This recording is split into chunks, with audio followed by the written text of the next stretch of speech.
আল্লাহর নবী বলেন, উম্মে সালমা তোমার 3টা শর্ত পুরা করা হলো আমি তোমাকে বিবাহ করব ইনশাআল্লাহ। শর্তগুলো বলো।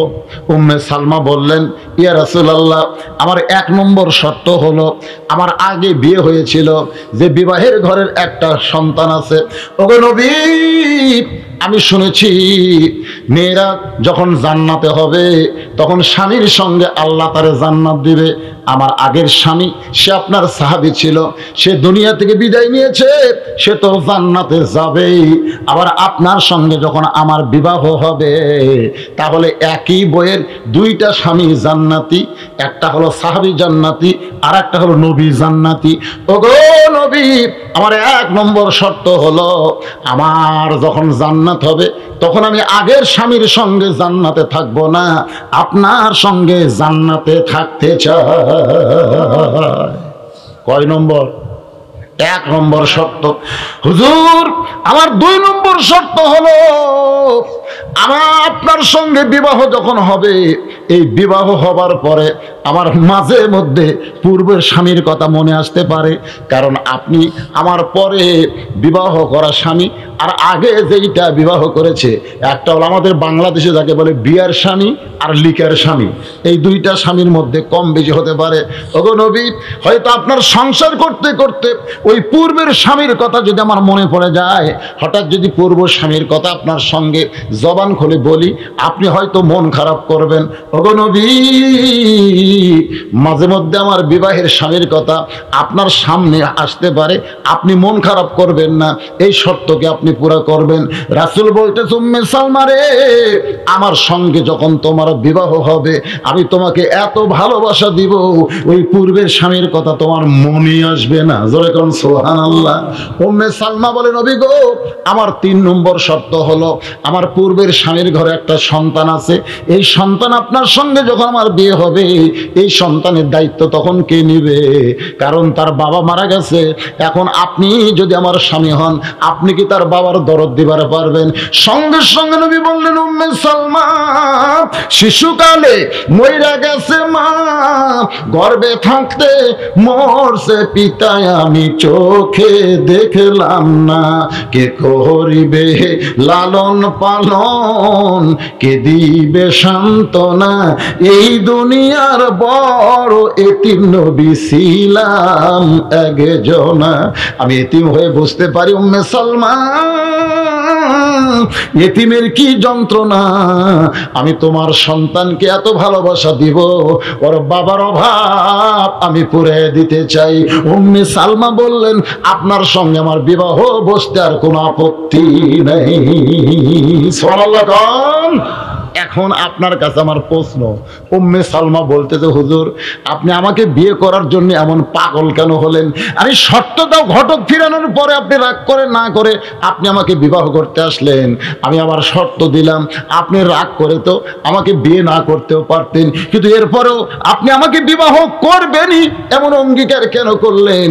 আল্লাহ রাসূল বলে, উম্মে সালমা রে, তোমাকে বিবাহ করার কারণ হলো তোমার স্বামী আমার সাহাবী যখন মক্কা থেকে মদিনায় হিজরত করলো আমি নবীর সঙ্গে, আমি তখন বললাম, তোমার উম্মে সালমা, তোমার বউ, তোমার সন্তান মক্কায়, তুমি কি তাদের নিয়ে আমার সঙ্গে যাবে না?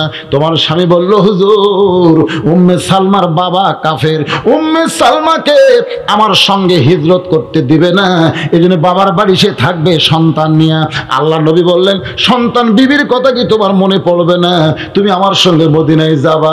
আমার মুখের দিকে তাকায় বলে, নবী গো, আপনার পবিত্র চেহারার দিকে যখন তাকাই তখন গোটা দুনিয়া আল্লাহ আমার কাছ থেকে কাইয়া নেয়, আমি দুনিয়ার সব কিছু ছাড়তে পারবো গো নবী, কিন্তু আপনাকে আমি ছাড়ব না। আল্লাহ রাসূল বলে, উম্মে সালমা, তোমার স্বামী আমার সঙ্গে মদিনায় আসার পরে হঠাৎ অসুস্থ হলো, অসুস্থ এমন হওয়া হলো আমি রাসূল দোয়া করি তারপরেও তার সুস্থতা ফিরে আসে না। অসুস্থ হয়ে যখন মৃত্যুর বিছানায় তখন আমার হাতটা চুয়ে ধরে বলে, ইয়া রাসূলুল্লাহ, হুজুর হুজুর আমার সন্তান আমার বিবি মক্কায় আছে, কোনদিন যদি তারা মদিনায় ফিরে আসে আপনি ওয়াদা দেন আমি মরে যাওয়ার পর আমার উম্মে সালমাকে আপনি বিবাহ করবেন। ওগো উম্মে সালমা, আমার সাহাবী তোমার স্বামী মৃত্যুর সময় আমার কাছে ওয়াদা চেয়েছিল, আমি তাকে ওয়াদা দিয়েছিলাম, শুধু ওয়াদা পূরণ করার জন্য আমার নিজের ইচ্ছাই তোমাকে বিবাহ করলাম। ইজা আসাবাতুহুম মুসিবাতুন ক্বালু ইন্না লিল্লাহি ওয়া ইন্না ইলাইহি রাজিউন। যে কোনো সময় আমাদের মৃত্যু আসবে, আল্লাহ যেন ঈমানের সাথে ইজ্জতের সাথে মুসলমান হয়ে এই দুনিয়া থেকে বিদায় নেওয়ার তৌফিক দান করে। সকলে বলে আল্লাহুম্মা আমিন। আপনার যে কোরআন থেকে আলোচনা শুনবেন, সেই পবিত্র কালামুল্লাহ শরীফ থেকে আমাদের কাহালুতে কোনো মানুষ যখন মারা যায়, মরার খবর শুনে সকলে বলে ইন্না লিল্লাহি ওয়া ইন্না ইলাইহি রাজিউন। আপনাদের সিমলার খবর কি? একই খবর। এখন মরার পরে আমরা কিন্তু সবাই এক হয়ে যাই। আওয়ামী লীগ, বিএনপি, জাতীয় পার্টি, জামাত, পীর মুরিদি, দুনিয়াতে জীবিত থাকা অবস্থায় আমরা বহু দলে বিভক্ত, কিন্তু মরার পরে আওয়ামী লীগের কেউ যদি মরে ইন্না লিল্লাহ, বিএনপির কেউ যদি মরে ইন্না লিল্লাহ। যে দলেরই লোক মরুক না কেন, মরার পরে কি আলাদা কোনো আয়াত আছে না? সব দলের এক আয়াত, এক আয়াত। তার মানে আমরা বুঝলাম যে মৃত্যুর পরে আমরা এক দল। আসলে মরার পরে এক দল না জীবিত অবস্থায় এক দল? আমাদের বাংলাদেশে আমরা মরার পরই ভালো হয়ে যায়। মরার পরে কি হই? ভালো হয়ে যায়। দেখবেন বিসমিল্লাহ আলা মিল্লাতি রাসূলিল্লাহ কবরের মধ্যে নামাচ্ছে, আরে এই আয়াতটা আমরা সকলে পড়তেছি, বিসমিল্লাহ আলা মিল্লাতি রাসূলিল্লাহ, আল্লাহর নামে রাসূলের দলে এই লাশকে তুলে দিলেন। ফেরেশতাকে আল্লাহ জীবিত অবস্থায় শয়তানের দল করছে, আর মরার পরে নবীর দল করবা চাই আর কারা? আল্লাহ বলতেছে দেশের নাম হলো বাংলাদেশ। জোরে কোন দেশের নাম কি? এই দেশের লোকেরা বাঁচতে বানমার চায় না, মরার পরে মানার কোনো পরিবেশ আছে? জোরে কোন কোনো পরিবেশ আছে? কিন্তু আমাদের অবস্থা এরকম কেন? আল্লাহ বললেন ইজা মানে যখন, আসাবাতুহুম মুসিবা তোমাদের উপরে বিপদ আপদ মুসিবত আসবে, ক্বালু তখন তোমরা বলবে ইন্না লিল্লাহি ওয়া ইন্না ইলাইহি রাজিউন। এখন আপনারা বলেন তো, এই আয়াতটা হলো বিপদ আপদ মুসিবতের আয়াত, তো আমরা মানুষ মরে গেলে এই আয়াত কেন বলি? কেন বলি কোন? এইটা বলার কারণ হলো মরাটাই হলো আমাদের সবচাইতে বড় বিপদ। মরে যাওয়া বিপদ না রহমত? কথা কয় না আপনারা, সিধা কন না উল্টা কন? মরে যাওয়া বিপদ না রহমত? একজন ওইখান থেকে হচ্ছে বিপদ।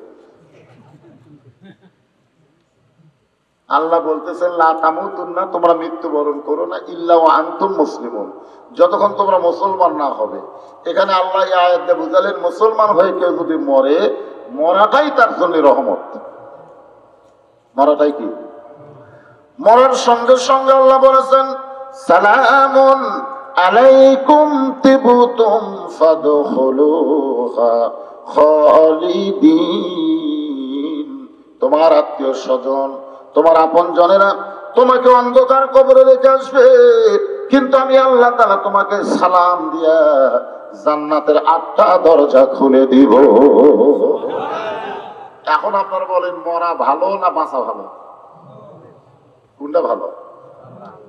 দুনিয়া হচ্ছে কি? আর দুনিয়া সিজনুল মুমিনিন, দুনিয়া হচ্ছে মুমিনদের জন্য জেলখানা। কিন্তু মানুষ মরে গেলে এই বিপদের আয়াত আমরা কেন বলি?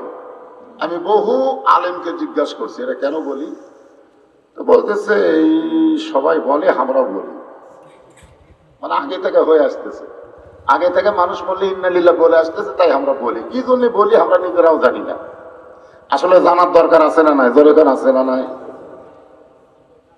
আল্লাহ রাসূল বলেছেন সর্বশেষে যেই ব্যক্তি মৃত্যুবরণ করবে কবরের ঘরে তাকে 50,000 বছর থাকা লাগবে। কত বছর?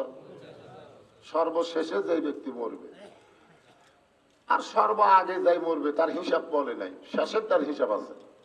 আমরা মনে করেন সবার শেষেই মরতেছি মনে করেন, তাহলে কত হাজার কথা কয় না। যারা বলতেছেন না তারা কি ওয়াজ বিশ্বাস করেন না, এমনি এমনি বসে আছেন? বিশ্বাস করেন? তাহলে বিশ্বাস করলে বলা লাগবে তো। কত বছর? 50,000 বছর। যেই কবরের জগৎ আমাদের থাকা লাগবে, সেই কবরের পাথেও জোগাড় করার দরকার আছে না নাই? ওই একটা গজল আছে, কিন্তু যেদিন ডাক পড়িবে কবর মাঝে যাইতে, জোগাড় কিছু করছো বন্ধু তার মাঝে বিছাইতে। কিন্তু যেদিন ডাক পড়বে, যে কোনো সময় আমাদের ডাক পড়বে, একটু মনোযোগ দিবেন আমার মায়েরা বোনেরা, পর্দার অন্তরে যারা আছেন তাদেরকে লক্ষ্য করে এবং আপনাদেরকে সামনে নিয়ে। মেয়েদেরকে তো আমি দেখতে পাচ্ছি না, মেয়েরা আছে না নাই? যখন আছে না নাই? হ্যাঁ, ওনারা আছে, ওনাদেরকে আমি দেখতে পাচ্ছি না, কিন্তু আপনাকেও দেখতেছি। এই জন্য সবাইকে সামনে নিয়ে আমরা একটু কবর সম্পর্কে ওয়াজ শুনবো। যখন কি, কারণ দুনিয়াতে আছি, এটা হলো আমাদের বর্তমান। ভবিষ্যতে আমরা কোথায় ছিলাম? রুহের জগতে ছিলাম। যখন কোথায় ছিলাম? রুহের জগৎ থেকে আমরা কোথায় আছি? দুনিয়ায়। আর সামনে আমাদের কি আছে? আমরা এখন খেয়াল করব, অতীত শেষ, বর্তমান চলতেছে, ভবিষ্যৎ আসতেছে। আমাদের ভবিষ্যৎ কি? সবাই কয় না, জোরে বলেন। কবরের মাধ্যমেই নির্ধারণ হবে আপনি জান্নাতে যাবেন না জাহান্নামে যাবেন। এটা কিসের মাধ্যমে নির্ধারণ হবে? কবরে নিয়ে যাওয়ার পরে কিন্তু 3টা প্রশ্ন আছে। কয়টা? 1 নম্বর প্রশ্ন হলো মান রব্বুকা, তোমার রব কে? সবাই প্রশ্ন এখনো শেষই হয়নি, তার আগে উত্তর দেওয়া হয়ে গেছে। মাঝখান থেকে আপনারা কইছেন আল্লাহ আল্লাহ। তাহলে প্রশ্ন মুনকির নাকির বলতো তোমার আল্লাহকে, এই কথাই প্রশ্ন করতে পারতো যে তোমার আল্লাহকে। তো আল্লাহকে প্রশ্ন না করে মান রব্বুকা, তোমার রবকে কেন প্রশ্ন করলেন? কেন? এর মধ্যে কারণ আছে না নাই? জোরে কেন আছে না? অবশ্যই কারণ আছে। কারণ খেলাত করলে হিন্দুরাও আল্লাহ কয়, সেটা জানেন? খেলাত করলে হিন্দুরা আল্লাহ কয় না, তারপরে ওরাও তো পারবে। প্রশ্ন যদি করা হয় মান রব্বুকা, হিন্দুরা কবে আল্লাহ। আসলে 1 নম্বর প্রশ্নের উত্তর আমরা কবরে যদি দিবার পারি, 2 নম্বর প্রশ্নের উত্তর সহজ হয়ে যাবে। 2 নম্বর যদি প্রশ্নের উত্তর দিতে পারি, 3 নম্বর উত্তর দেওয়ার আগে আল্লাহর নবী আপনার কবরে হাজির হয়ে যাবে। খুব খেয়াল করবেন, সূরা ফাতিহার প্রথমে আমরা বলি আলহামদুলিল্লাহি রাব্বিল আলামিন। রুকুতে যখন যাই তখন বলি সুবহান রাব্বিয়াল আযীম। সিজদায় যখন যাই তখন বলি সুবহান রাব্বিয়াল আলা। যখন সামি আল্লাহু লিমান হামিদা সঙ্গে সঙ্গে রব্বানা লাকাল হামদ। জোরে কোন ঠিক কিনা? এতবার রব রব রব রব করে দুনিয়া থেকে কবরে যাওয়ার পরেও আবার প্রশ্ন করতেছে মান রব্বুকা। কারণ কি? কারণ আছে না নাই? আছে ভাইজান, শোনেন। যখন প্রশ্ন করা হবে, এই সাইডে কে আছে? কথা কে বলে? মেয়ে মানুষ আছে? এই মহিলারা আছে? এই মা, আমার মায়েরা তো জানে না, বড় পীর আব্দুল কাদের জিলানী রহমতুল্লাহ আলাইহি, নাম শুনছেন? নাম শুনছেন? উনি জান্নাতুল বাকি জিয়ারত করতেছেন। আমার মায়েদের জন্য 4 লাইন ওয়াজ করি। জান্নাতুল বাকি যখন জিয়ারত করতেছেন, পিছন দিক থেকে এক মুরিদ বলে হুজুর আপনি চোখ বন্ধ করলে গোটা পৃথিবীর খবর বলতে পারেন, আপনি একটু চোখ বন্ধ করে দেখেন তো এই জান্নাতুল বাকিতে কোন জায়গায় মা ফাতেমার কবর? জান্নাতুল বাকিতে কোন জায়গায় মা ফাতেমার কবর? আপনি একটু ফাতেমার কবর সম্পর্কে বলবেন, আমরা সেই কবরে গিয়ে একটু কবর জিয়ারত করব। আব্দুল কাদের জিলানী ছোট বাচ্চার মতন কান্না শুরু করে দিলেন। সমস্ত মুরিদ বলে হুজুর কান্দেন কেন? আব্দুল কাদের জিলানী বললেন এই জান্নাতুল বাকির মধ্যে মা ফাতেমার কবর আছে, কিন্তু কবরটা কোন জায়গায় এটা কিয়ামত পর্যন্ত বলা যাবে না। সমস্ত মুরিদ বলে হুজুর এই জান্নাতুল বাকির মধ্যে মা ফাতেমার কবর আছে, কিন্তু কবরটা কোন জায়গায় কেন বলা যাবে না? আব্দুল কাদের জিলানী বললেন, মা ফাতেমা হইল জোহরা। মা ফাতেমা কি? এই মায়েরা, কথা বন্ধ আছে? সমস্ত মুরিদ বলে, হুজুর এই জোহরা মানে কি?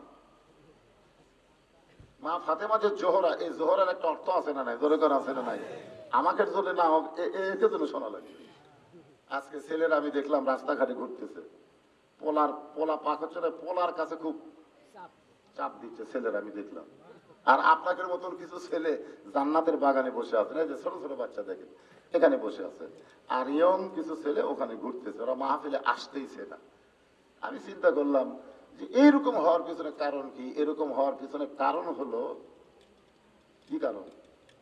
বাবা আনন্দে মাতিয়া সাগরে ভাসাইয়া সেই যে চইলা যায় খবর লয় না, মাজন ধরিয়া উদরে কতই কষ্ট করে, 10 মাস পরে পায় প্রসবের বেদনা, এমন দরদি ভবে কেউ হবে না আমার মা, মা গো। ইমাম গাজ্জালি বলেন, মায়ের পেটে যখন বাচ্চা আসে তখন আল্লাহ মায়ের মাসিক ব্যারাম বন্ধ করে দেয়। এই মাসিক ব্যারাম বন্ধ করার কারণ হলো পেটে বাচ্চা থাকা অবস্থায় মার যেন কোনো ইবাদতের কমতি না হয়। মা পেটে বাচ্চা নিয়ে যখন নামাজ পড়ে, রুকুর থেকে যখন সেজদায় যায়, তখন পেটের মধ্যে বাচ্চা কিন্তু এভাবে দমড় খায়। ফেরেশতা বলে, আল্লাহ তোমার বান্দি নামাজ পড়ে, পেটের বাচ্চার কি কষ্ট হয় না? আল্লাহ বলে, ফেরেশতা সাক্ষী থাকো, যেই মা পেটে বাচ্চা নিয়ে নামাজ পড়লো, ও মা শুধু নিজে নামাজ পড়লো না, পেটের বাচ্চাকেও নামাজি বানায়া দিল। পেটে বাচ্চা নিয়ে মা যা করবে, মায়ের সাথে পেটের বাচ্চার আল্লাহ সম্পর্ক করে দিবে। পেটে বাচ্চা নিয়ে মা যদি গোটা বেল ঘোরা ঘোরে, ওই পেটের বাচ্চা কোরআনের মাহফিলে বসবে না, ওরা খালি রাস্তাঘাটে ঘুরে বেড়াবে। ধরে গণ কথা ঠিক কি না? এই জন্য একজন নেপোলিয়ান খ্রিস্টান বলেছে, তোমরা যদি ভালো একটা সন্তান চাও তাহলে ভালো একটা মায়ের দরকার। মা, এই যে ছেলেগুলা বেড়া ঘুরতেছে, এর কে দোষ না, এটা ভুঁড়ির দোষ। ধরে কারণ কিসের দোষ? ভুঁড়ি বোঝেন, ভুঁড়ি বোঝেন। এই যে পেটের লোকেরা বসে যায় গল্প করতেছে, একবারে চুপ মারে গেছে। আল্লাহ, যে মেয়েদের জন্য জোরে কোরআন পড়া যায় নাই, আর সে মেয়েরা গল্প করলে মরদ মানে সুন্দর পায়, সোয়াব হবে। এই তোরে কোন সোয়াব হবে? খালি পর্দার মধ্যে রাখলে হবে না, পর্দার মধ্যে থাকা লাগবে। জোরে কারণ ঠিক কিনা? আপনারা পর্দা করে দিচ্ছেন কিন্তু ওরা থাকতেছে না। জোরে জোরে কথা। সমস্ত মুরিদ বলে, হুজুর জোহরা মানে কি? আব্দুল কাদের জিলানী বললেন, জোহরা সম্পর্কে যদি জানতে চাও তাহলে শোনো, মা ফাতেমা সুন্দর করে ঘর সাজাইছে, সুন্দর করে হাসান হোসেনকে সাজাই দিছে। মা ফাতেমা সুন্দরী, সুবহানাল্লাহ, সুন্দরী। মনে করেন যে মেয়েরা পর্দার মধ্যে থাকে, তারা কি সুন্দরী কম না বেশি? জোরে কান কেমন বেশি? আল্লাহ রাসূল বলেছেন, আমার মেয়ে ফাতেমাকে বেহেশতের হুরেরা যদি দেখতে পায় তাহলে হুরেরাও পর্যন্ত শরম পাবে। আল্লাহ এত সুন্দর করে ফাতেমারে দুনিয়া পাঠাইছে। সুবহানাল্লাহ। সাইদা গুইজা বসে আছে, ঈশার নামাজের পরে হযরত আলী ঘরের মধ্যে ঢুকে আলহামদুলিল্লাহ। কোন নামাজ? কোন নামাজ? কথা কয় না, কোন নামাজ? ঈশার নামাজের পরে ঘরের মধ্যে ঢুকে হযরত আলী আল্লাহর শুকর আদায় করতেছে। কারণ ঘরও সুন্দর, সন্তান দুইটাকেও সুন্দর করে সাজায় দিয়া, আবার মাও সুন্দরী সাইদা গুইজা বসে আছে। হযরত আলী যখন আল্লাহর শুকর আদায় করেন, এমন সময় ফাতেমা দুইটা সন্তানকে বুকের মধ্যে নিয়ে বলে, বাবা তোমরা দুই ভাই একটু অন্য ঘরে যাও, তোমার বাবার সঙ্গে আমার গোপন কিছু গল্প আছে। যেই মাত্র ফাতেমা কইছে তোমরা দুই ভাই অন্য, আমার গোপন গল্প আছে, হাসান হোসেন মুচকি মুচকি হাসতেছে। মুচকি মুচকি হাসার কারণ হলো, বাবা ঘরের মধ্যে আসার পরে মা যদি সন্তানকে বের করে দেয় তাহলে সন্তানের বুঝবার পরে কিছু একটা কারণ আছে না? নাই আছে না? এটা কখন? আল্লাহ রাসূল বলেছেন, তোমার সন্তান যদি 2 বছর বয়স হয়, বেশি না 2 বছর পর্যন্ত, তাহলে সন্তান ঘরের মধ্যে থাকলেও স্বামী স্ত্রী মহব্বত করা যাবে। কারণ 2 বছর পর্যন্ত সন্তান দেখবার পাবে কিন্তু বুঝবার পারবে না। কয় বছর? 2 বছর। 2 বছরের বেশি যখন বয়স হবে তখন সন্তান ঘরের মধ্যে থাকলে সন্তানকে ঘুমানো লাগবে, না ঘুমান পর্যন্ত স্বামী স্ত্রী মহব্বত করা যাবে। যদি ঘুমানোর মতো ধৈর্য আপনার না থাকে তাহলে সন্তানকে দাদির কাছে, নানির কাছে কিংবা বিস্কুট দিয়ে অন্য ঘরে পাঠান লাগবে। সন্তানের সামনে স্বামী স্ত্রী মহব্বত করা যাবে না। যদি করেন ওরা ভুল করে বলতেও পারে আব্বা তাই মা সেবা ধরছিল, জোরে কোন কথা ঠিক বলবার পারে কি পারে না। দেখেন ইসলাম কত সুন্দর, নিজের 2 বছরের বেশি সন্তানের সামনে হালাল স্বামী স্ত্রী মহব্বত করা যায়, এরই নাম হলো ইসলাম। আর আমাদের বাংলাদেশে যেখানে সেখানে প্রেম প্রীতি চলতেছে, আইরে মনে হয় কাতি মাসে কুত্তার মতো, জোরে কোন কথা ঠিক কিনা ভাইরে। এই দেশে মুসলমান আছে কিন্তু ইসলাম নাই, ইসলাম নাই। আমি ঈশ্বরের এক শ্বাসনলে বসে চা খাচ্ছি, ইতিমধ্যে এক লোক হানফান করে সে বলতেছে ইসলামও নাই শান্তিও নাই, ইসলামও নাই শান্তিও নাই। তা আমি চা খাতে খাতে লোকটার কাছে গিয়ে বললাম ঠিকই বলছেন ভাই, ইসলাম না থাকলে শান্তি থাকবে না। তা বলে না হুজুর, এটা সেই ইসলাম না। আমি বলি এটা আবার কোন ইসলাম? বলে এটা হলো মুসলমানের বেটা ইসলাম, হিন্দুর মেয়ে শান্তি। মুসলমানের বেটার নাম কি? ইসলাম, আর হিন্দুর মেয়ের নাম হলো শান্তি। এই 2 জন প্রেম করছে 14ই ফেব্রুয়ারি ভালোবাসা, বিশ্ব ভালোবাসা দিবসে ইসলাম শান্তি নিয়ে বের হয়ে গেছে। এখন মুসলমানেরা খুঁজতেছে ইসলাম, ইসলাম, গোটা এলাকা খুঁজে দেখে ইসলাম নাই। হিন্দুরা খুঁজতেছে শান্তি, শান্তি, শান্তি নাই। এখন হিন্দু আর মুসলমান 2 দল মিটিং বসে বলতেছে এরা আমাদের ইসলাম নাই, তোদের শান্তি নাই, কারণ কি? তখন এক যুবক বলতেছে 14ই ফেব্রুয়ারি আমাদের ইসলাম নাই, তোমাদের শান্তি নাই, কারণের নাম হলো 14ই ফেব্রুয়ারি ভ্যালেন্টাইন ডে, বিশ্ব ভালোবাসা দিবসে মুসলমানের ইসলাম হিন্দুর মেয়ের শান্তি নিয়ে বের হয়ে গেছে। কি ভাবতেছেন? আজকে আমাদের দেশে ইসলাম আছে? কথা কোন ইসলাম আছে, মুসলমান আছে কিন্তু ইসলাম নাই। হাসান হোসেন যখন মুস্কি হাসি দিয়ে অন্য ঘরে যায়, এমন সময় ফাতেমা দরজা বন্ধ করে দেয়। আপনারা বলেন তো, সন্তানকে বের করে দিয়ে বউ যখন দরজা বন্ধ করে, যত বড়ই হুজুর হোক না কেন মাথায় টুপি রাখা জায়েজ আছে? আরে এগুলো সত্যি কথা, ঘরের কথা একটু শোনা লাগবে না? আমি যত বড়ই হুজুর হই, আমি ওয়াজ করে যখন বাড়িতে যাব, আমি বউকে যদি বলি প্রতি মিনিটে 500 করে টাকা দেবো, প্রতি মিনিটে 500, 10 মিনিট ওয়াজ শোনো 5000 টাকা দেবো, আমার বউ বলবে তাড়াতাড়ি টুপি খোলেন, যা করেছেন করছেন, জনগণ আপনাকে চিনে না তাই সারা রাত ওয়াজ শোনে। আমি আপনাকে চিনি না, আপনার ওয়াজ শোনার টাইম আমার আছে? আসলে প্রত্যেকটা বউ স্বামীর কোনো সময় বক্তা হিসাবে দেখতে চায় না, হুজুর হিসাবে দেখতে চায় না, স্বামী হিসাবে দেখতে চায়। আল্লাহর নবী ঘরের ভিতরে, এমন সময় উম্মাহাতুল মুমিনিন মা আয়েশা ঘরের মধ্যে ঢুকছে, সঙ্গে সঙ্গে নবী দরজা জানলা বন্ধ করে দেয়। মা আয়েশা থরথর করে কাঁপতেছে। আল্লাহর নবী বলে আয়েশা কাঁপো কেন? বলে ইয়া রাসূলুল্লাহ, আপনার জুতার পরশে আল্লাহর আরশ ধন্য হয়ে গেছে, যদি আপনার সঙ্গে কোনো বেয়াদবি হয় এই জন্যই আমার শরীর কাঁপতেছে। রাসূল বলেন আয়েশা, একজন নবীর জুতার পরশে আল্লাহর আরশ ধন্য হয়েছে। আয়েশা বলে হুজুর আপনি তো সেই নবী। নবী বললেন আয়েশা, দরজা খোলা অবস্থায় নবী ছিলাম, কিন্তু যেই দরজা বন্ধ হয়েছে আমি আর নবী নই রে আয়েশা, আমি হলাম স্বামী আর তুমি আমার বিবি। দরজা খোলা অবস্থায় নবী, দরজা বন্ধ হচ্ছে কিসের নবী? আমি স্বামী, তুমি আমার বিবি। সঙ্গে সঙ্গে আয়েশা দৌড়ে এসে নবীর বুকের মধ্যে মাথা ঢুকায় বলে আল্লাহ, আমার নবী শুধু বিশ্ব নবী নয়, আমার নবী হলেন পৃথিবীর 1 নম্বর স্বামী। সুবহানাল্লাহ। আল্লাহ তাআলা কোরআন নাযিল করে জানালেন হুন্না লিবাসুল লাকুম ওয়া আনতুম লিবাসুল লাহুন্না, স্বামী হলো বিবির পোশাক, বিবি হলো স্বামীর পোশাক। 2 জন কোলাকুলি জড়াজড়ি অবস্থায় যত ঘুম পাড়বে তত তোমাদের আমল নামায় সওয়াব দেওয়া হবে। জোরে বলো সুবহানাল্লাহ।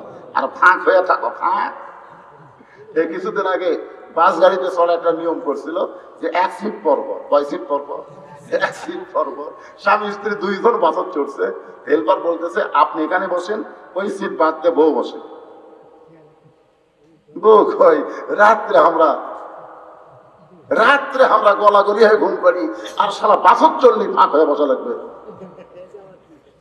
এটা আমাদের বাংলাদেশ। এটা কি কথা, মানে এটাই আমাদের বাংলাদেশ। মসজিদের মধ্যে এই করোনা এসে ফাঁক করে দিছিল, ধরে কোন কথা ঠিক কিনা? আল্লাহ সেই করোনা থেকে আমাদেরকে হেফাজত করুক, ধরে কোন আমিন। আর একটু জোরে বলে আল্লাহুম্মা আমিন। যেই মাত্র ফাতেমা দরজা বন্ধ করেছে, সঙ্গে সঙ্গে হযরত আলী মাথার টুপি খুলে মুস্কি মুস্কি হেসে 2 কানা হাত বাড়ায় দিয়ে বলে, ফাতেমা আজ অনেক দিন হয়ে গেল, আজ অনেক দিন হয়ে গেল। অনেক দিন মানে 6 মাস। জোরে বলেন কয় মাস? 6 মাসের মধ্যে তোমাকে এইভাবে আমি পাই নাই।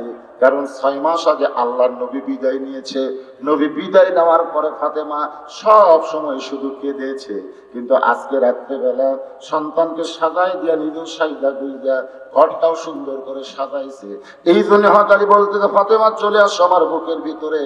ফাতেমা দৌড়ে এসে স্বামীর বুকে মাথা রেখে বলে, স্বামী গো, আর কোনোদিন হাসান হোসেনকে সাজাই দিবার পারবো না, আর কোনোদিন ঘরটাও সাজাবার পারবো না, আর কোনোদিন সাইদা গুইদা আপনার সামনে দাঁড়াবো এই সুযোগ আমার হবে না।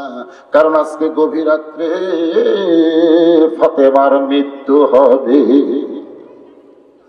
যেই মাত্র কইছে গভীর রাত্রে ফাতেমার মৃত্যু হবে, গাছের গোড়া কাটলে গাছটা যেমন ঠাস করে পড়ে যায়, হযরত আলী তেমনি পড়ে গেলেন ঘরের মাথায়। মা ফাতেমা আস্তে করে ওই স্বামীর মাথাটা উড়াতে নিয়ে কপালে একটা চুমু দিয়ে বলে, স্বামী গো, এমন করে আপনি কাঁদবেন না, কারণ আসলে যাইতে হবে। ইজা আসাবাতুহুম মুসিবাতুন ক্বালু, সবাই বলেন ইন্না লিল্লাহি ওয়া ইন্না ইলাইহি রাজিউন। কোন বনেরই পাখি তুমি, কোন গুনাহ হবে না, সবাই আমার সঙ্গে বলেন, কোন বনেরই পাখি তুমি, আইলা রে কোন বনে, আবার কোন বনেতে যাইতে হবে, পড়ছে নাকি মনে। আমার হীরামন পাখি, আমার প্রাণ প্রাণ পাখি, তোরে কোথায় রাখি পাখি রে, সবে মিশে আর ফাঁকি। আপনাদের কি মনে হয়? এই ভাই মনে হয় মন বেজার করে আপনাদের, মন ভাত না? আসলেই তাই। আপনারা বক্তার চেহারার দিকে তাকায় যদি ওয়াজ শোনেন, বক্তার চেহারার দিকে যদি এরকম মাটির দিকে তাকায় থেকে, বক্তার চেহারার দিকে তাকায় থেকে ওয়াজ শুনবেন, বক্তা যদিও পাপী হয় হোক, কিন্তু চেহারার দিকে তাকায় থাকার কারণে আল্লাহ আপনাদের জীবনের সমস্ত সগীরা গুনাহ মাফ করে দেবে। কোন দিকে তাকায় থাকেন, ব্যাপার কি? আমি যখন এখানে আসি তখন তো 10টাই বাজে, আমি তো 9:30টার দিকে এখানে আইছি, তো আমাকে তুলে দিলেন আপনারা 11:30টায় কেন? ঘুমিয়ে যদি ধরে তো 12টার মধ্যে ওয়াজ শেষ করবে। 10টা থেকে 12টা এক টানা বাজবে। 11:30টার সময় তুলে দিয়ে কি মোরাকাবা করতেছেন? মোরাকাবা এই ছেলেরা উঠা বসা করে এতক্ষণ তো মাস্তানি মারছে, আবার এসে কবরের চিন্তা করেন। মনে করেন না যে আমি বুড়া হচ্ছে থেকে আগে মরবো আর তুমি যুবক থেকে পরে মরবে। ইয়ার কি করতেছে? যে কোনো সময় আমাদের মৃত্যু হবে, যে কোনো সময়। যার কারণে ফাতেমা স্বামীর মাথাটা উরাতের উপরে নিয়ে বলে, স্বামী গো, এমন করে আপনি কাঁদবেন না, কারণ আসলে যাইতে হবে। জোরে কারণ আসলে কারা কারা যাবেন না? যাবেন? কিভাবে যাবেন? এই যেভাবে চলতেছে এইভাবেই যাবেন। যদি ফুলগুলো হয় অভিমানে ঝরে যায়, আমি মালা গেথে বলো কারে পরাবো, সে যে যখন তখন মোরে করে জ্বালাতন, একবার আসো তারে আমি মজা দেখাবো। যেভাবে চলতেছেন এইভাবে যদি কবরে যান, গেলে সেই মজা হবে। মজা বোঝেন? মজা বোঝেন? তা আমরা সেইভাবে চলতেছি। এইভাবে যাব না, আমাদের চাল চলন একটু পরিবর্তনের দরকার আছে না নাই? দরকার আছে না নাই? পরিবর্তন করতে হবে। পরিবর্তন না করলে বেতন হবে, ধরে কোন কি হবে? এমন আজাব দিবে রে ভাই, বলেন এমন আজাব দিবে রে ভাই, কবরের ওই মাটিতে গলা ফেটে রক্ত ঝরবে চিৎকারের ওই চোটেতে। ডানে কবর বামে কবর, আছে না নাই? ডানে কবর বামে কবর, নিচে কবর আছে যে, উপর দিকে চাইয়া দেখো বাঁশের ছাউনি দিছে কে। কিন্তু যেদিন ডাক পড়িবে কবর মাঝে যাইতে, জোগাড় কিছু করছো বন্ধু তার মাঝে বিছাইতে। আসলে যাইতে হবে। ওগো স্বামী, আমি সব সময় পর্দার ভিতরে ছিলাম রে মায়েরা, যারা পর্দার অন্তরালে একটু শোনেন। মা ফাতেমা বলতে সব সময় পর্দার ভিতরে ছিলাম। সব সময় কার মধ্যে ছিল? আল্লাহর কাছে বলেছি, আল্লাহ শুধু পর্দার মধ্যে থাকলে হবে না, আমার মৃত্যুটাও পর্দার ভিতরে দিও। অনেক লোকেরা পর্দার মধ্যে থাকে, অ্যাক্সিডেন্ট করে মরে, মরে না এরকম? আমাদের এলাকায় অ্যাক্সিডেন্ট করে মরে একটা মেয়ে মানুষের কাপড় চোপড় সব শেষ, একটা উলঙ্গ হয়ে আছে। মরদ মানুষেরা কি করবে? গায়ের জামা খুলে মেয়ে মানুষের ঢাকা দিবে। তার মানে কি বোঝা গেল? খালি পর্দার মধ্যে থাকলে হবে না, পর্দার মধ্যে মরাও লাগবে। জোরে কোন কথা ঠিক কি না? অনেক লোকেরা লঙ্গি টঙ্গি পরে আপনারা আছেন, এমন অ্যাক্সিডেন্ট হবে যে ন্যাংটা হয়ে, এরকম ন্যাংটা হয়ে থাকে না? কোনো থাকে কি থাকে না? আল্লাহর কাছে ফরিয়াদ করা লাগবে রে ভাই। খালি দুনিয়াতে এরকম থাকতেছেন, মরার সময় ইজ্জতের সাথে মুসলমান হয়ে যদি মরতে পারে, একটু খেয়াল করে। ফাতেমা বলে, স্বামী তো সব সময় আল্লাহর কাছে বলেছে, আল্লাহ শুধু পর্দার মধ্যে থাকলে হবে না, পর্দার মধ্যে আমার মৃত্যু দিও। আল্লাহ আমার দোয়া কবুল করেছে, যার কারণে আজকে গভীর রাত্রে পর্দার ভিতরে আমার মৃত্যু হবে। ওগো স্বামী, আমি মরে যাওয়ার পর আমার 3টা চাওয়া আপনাকে পুরা করতে হবে। ধরে কোন কয়টা? আলী কান্দার বলে, ফাতেমা দুনিয়ার জীবনে গরিব ছিলাম, দুনিয়ার জীবনে গরিব ছিলাম বলে তুমি কিছুই চাইলা না, চাইলে যদি কষ্ট পাই। আসলে আল্লাহ রাসূল ফাতেমাকে বলেছে, ফাতেমা দুনিয়ার বহু ধনী ধনী যুবকেরা তোমাকে বিয়ে করবার চাইছিল, কিন্তু কিন্তু কি কিন্তু আল্লাহ তাআলা ঘটকালি করে এমন এক আলীর সঙ্গে তোমার বিয়ে হলো। আমি আলীর সঙ্গে বিয়ে দিবার চাই নাই, কারণ আলী আমার আপন চাচাতো ভাই। চাচাতো গরিবের সঙ্গে কোনো বাবাই তার মেয়েকে বিয়ে দিবার চাই না। আমি চাইনি ফাতেমা, সঙ্গে আল্লাহ ঘটকারি করেছে। ও ফাতেমা শোনো, আল্লাহ যখন ঘটকারি করেছে, সে আলীর সঙ্গে এমন কিছু ব্যবহার করো না যে আলী কষ্ট পায়। আলী কান্দার বলে, ফাতেমা দুনিয়ার জীবনে কিছুই চাইলা না। একদিন গভীর রাত্রে হযরত আলী ঘুম থেকে চেতন পায়। চেতন পাওয়ার পরে দেখে হাসান হোসেন ঘুম পাড়তেছে, কিন্তু ফাতেমা ঘরের মধ্যে নাই। গভীর রাত্রে ঘুম থেকে চেতন পেয়ে যদি দেখে সন্তান 2টা ঘুম পাড়ে, বউ নাই, যত বড় হুজুর হোক না কেন সন্দেহ হবে কি হবে না? ধরে কোন সন্দেহ হবে না? দরজা দিয়ে তাকায় দেখে ফাতেমা গভীর রাত্রে কালো একটা চাদর মাথায় দিয়া খুব জোরে জোরে হাঁটতেছে। হযরত আলী সন্দেহ পড়ে গেল, এই গভীর রাত্রে আমাকে ঘুমের মধ্যে রাইখা আমার ফাতেমা কোথায় যাবে? নিরাপদ দূরত্ব বজায় রেখে পিছনে পিছনে হাঁটতেছে। আল্লাহর নবী যেই ঘরে ঘুমায় ওই ঘরে জানলার কাছে ফাতেমা চুপটি করে দাঁড়ায় আছে। হযরত আলী মনে মনে চিন্তা করে, আমার বিরুদ্ধে কিছু বলবার আইছে। মানে কমজোরি মরদ মানুষ সবসময় এরকম সন্দেহ করে কি করে না? কামাই কাজি কম বোঝেন না, সবসময় দাওয়াতে তাবলীগ নিয়ে হযরত আলী তার জীবন অতিবাহিত করেছে। সুবহানাল্লাহ কন না কেন? আল্লাহ রাসূল বলেন, আমার আলী হচ্ছেন অল স্কয়ার। অল স্কয়ার বোঝেন? অলরাউন্ডার বোঝেন? অলরাউন্ডার মানে যেদিকে যাবেন সেই দিকে আলী আছে, খালি একদিকেই নাই, টাকা নাই। ধরে কোন কি নাই? জিহাদের ময়দানে আলীর সামনে দাঁড়ানোর মতন শক্তি কারো নাই। নামাজের আসরে আলীর চাইতে গভীর নামাজ কেউ পড়ে নাই। আবার সর্বপ্রথম 30 পারা কোরআনের হাফেজ হয়ে গেছে। সুবহানাল্লাহ কোন। আবার ইলমের দিক দিয়ে আনা মাদিনাতুল ইলমে ওয়ালিউ বাবুহা, আমি হচ্ছে ইলমের শহর, আলী হচ্ছে তার দরওয়াজা। খালি একটাই নাই, টাকা নাই। ধরে কোন কি নাই? মনে মনে সন্দেহ করছে আমার বিরুদ্ধে বাপের কাছে কি বলবার আছে। একটু দূরে দাঁড়িয়ে থেকে হযরত আলী লক্ষ্য করে, কিছুক্ষণ পরে ফাতেমা ডাক দেয়, বাবা আজকে যদি আমার মা খাদিজা জীবিত থাকতো তাহলে আমি আপনার কাছে আসতাম না, কারণ বাপ মা নাই বলি তো বাবার দরজায়। বাবা একটু দরজা খুলে দেন। সঙ্গে সঙ্গে নবী দরজা খুলে দেয়। যেই মাত্র দরজা খুলেছে ফাতেমা ঘরের ভিতরে ঢুকলো, হযরত আলী দৌড়ে এসে জানলার কাছে কানটা লাগাইছে। কান লাগানোর কারণ হলো ঘরের মধ্যে বাপ মেয়ের কি গল্প হয়।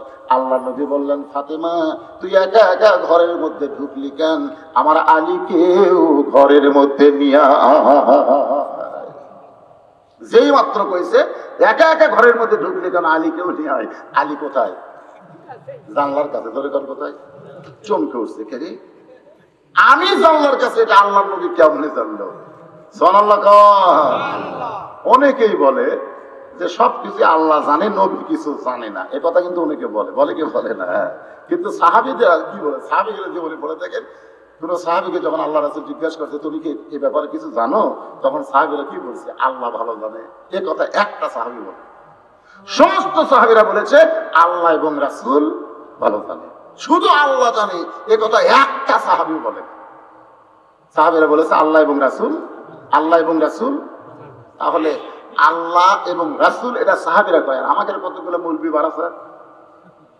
রাসূল তো কিছুই জানে না, রাসূল কিছু জানে না। আল্লাহ রাসূলকে আল্লাহ জানাইছে। সুবহানাল্লাহ কর না? হ্যাঁ, আমরা যে কোরআন শরীফ পাইছি এটা কি আমরা পাইছি না রাসূল পাইছে? আল্লাহর যত এলেম, আল্লাহর যত এলেম। তাহির একটা গজল গাইছে, আমার খুব পছন্দ হয়, কিন্তু লাস্টের অংশ পছন্দ হয় না।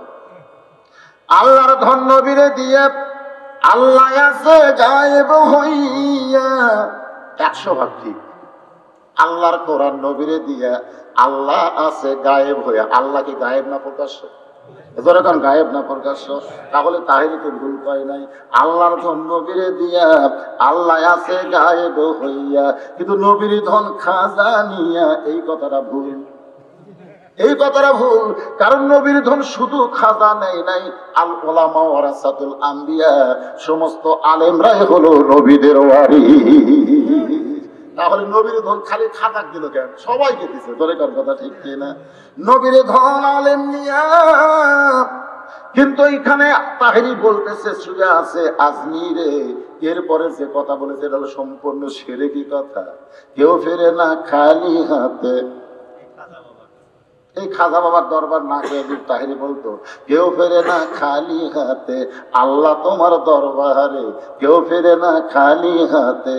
বলেন আল্লাহ তোমার দরবারেতে। তাহলে ঠিক আছে না নাই? দরকার ঠিক আছে না নাই? একটু মনোযোগ দিবেন। ফাতেমা চোখের বলে বের করে বলে, বাবা আপনার জামাই কেমনে আসবে? আপনার জামাই ঘুম পাড়তেছে, আমি আনতে পারি নাই।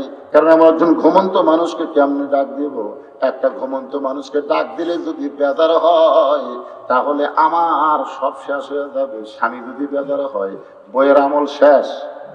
এই কারণেই ডাক দেয়নি। বাবা আমি চোরের মতন একা একা আইছি, মেহেরবানি করে একটু ঘরের বাতি জ্বালান। রাসূল বলে, ফাতেমা কি বলবি বল, ঘরের বাতি জ্বালানো লাগবে না। ফাতেমা বলে, বাবা সারা জীবন বলছি কাম হয় না, আজকে একটু গভীর রাত্রে আপনাকে দেখাবার চাই। আল্লাহ রাসূল সেই মাত্র বাতি জ্বালাইছে, সঙ্গে সঙ্গে ফাতেমা 2টা হাত নবীর দিকে বাড়ায় দেয়। বাবা দেখেন, আমি 2টা হাত কিছুই চাই না, আপনি একটু একবার দেখেন। রাসূল বাতির আলোতে দেখতে পাই হাতের 2টা তালু গোস্তের মতো লাল দেখা যায়। কারণ তালু আছে, তালুর উপরে কোনো চামড়া নাই। সঙ্গে সঙ্গে আল্লাহ নবী একজন বাবা হইয়া, শুধু নবী না, তিনি একজন পৃথিবীর শ্রেষ্ঠ বাবা। নিজের মেয়ের হাতের তালু গোস্তের মতন দেখতে পায়া ঘরের কোনায় গিয়ে বলে, মাবুদ তুমি কি করলে গো আল্লাহ? দুনিয়ার কত ধনী ধনী যুবক আমার ফাতেমার বিয়ে করতে চাইছিল, তুমি এমন একজন আলীর সঙ্গে ঘটকালি করলা। আমার ফাতেমার এই কষ্ট আমি কেমনে দেখবো গো আল্লাহ? এই কথা যখন নবী আল্লাহকে বলে, সঙ্গে সঙ্গে ফাতেমা মাথার উপর ঘোমটা দিয়া ঘর থেকে যখন বাইরে যায়, রাসূল বলে, ফাতেমা কি তোর বিরুদ্ধে তো কিছুই বলি নাই। ফাতেমা বলে, বাবা আপনি আল্লাহর সঙ্গে আমার স্বামীর বিরুদ্ধে কথা বলবেন আর আমি ঘরের মধ্যে থাকবো? এমন ফাতেমা তো আমি না। রাসূল বলে, ফাতেমা কি বললাম? ফাতেমা বলে, বাবা আপনি কি বলেছেন?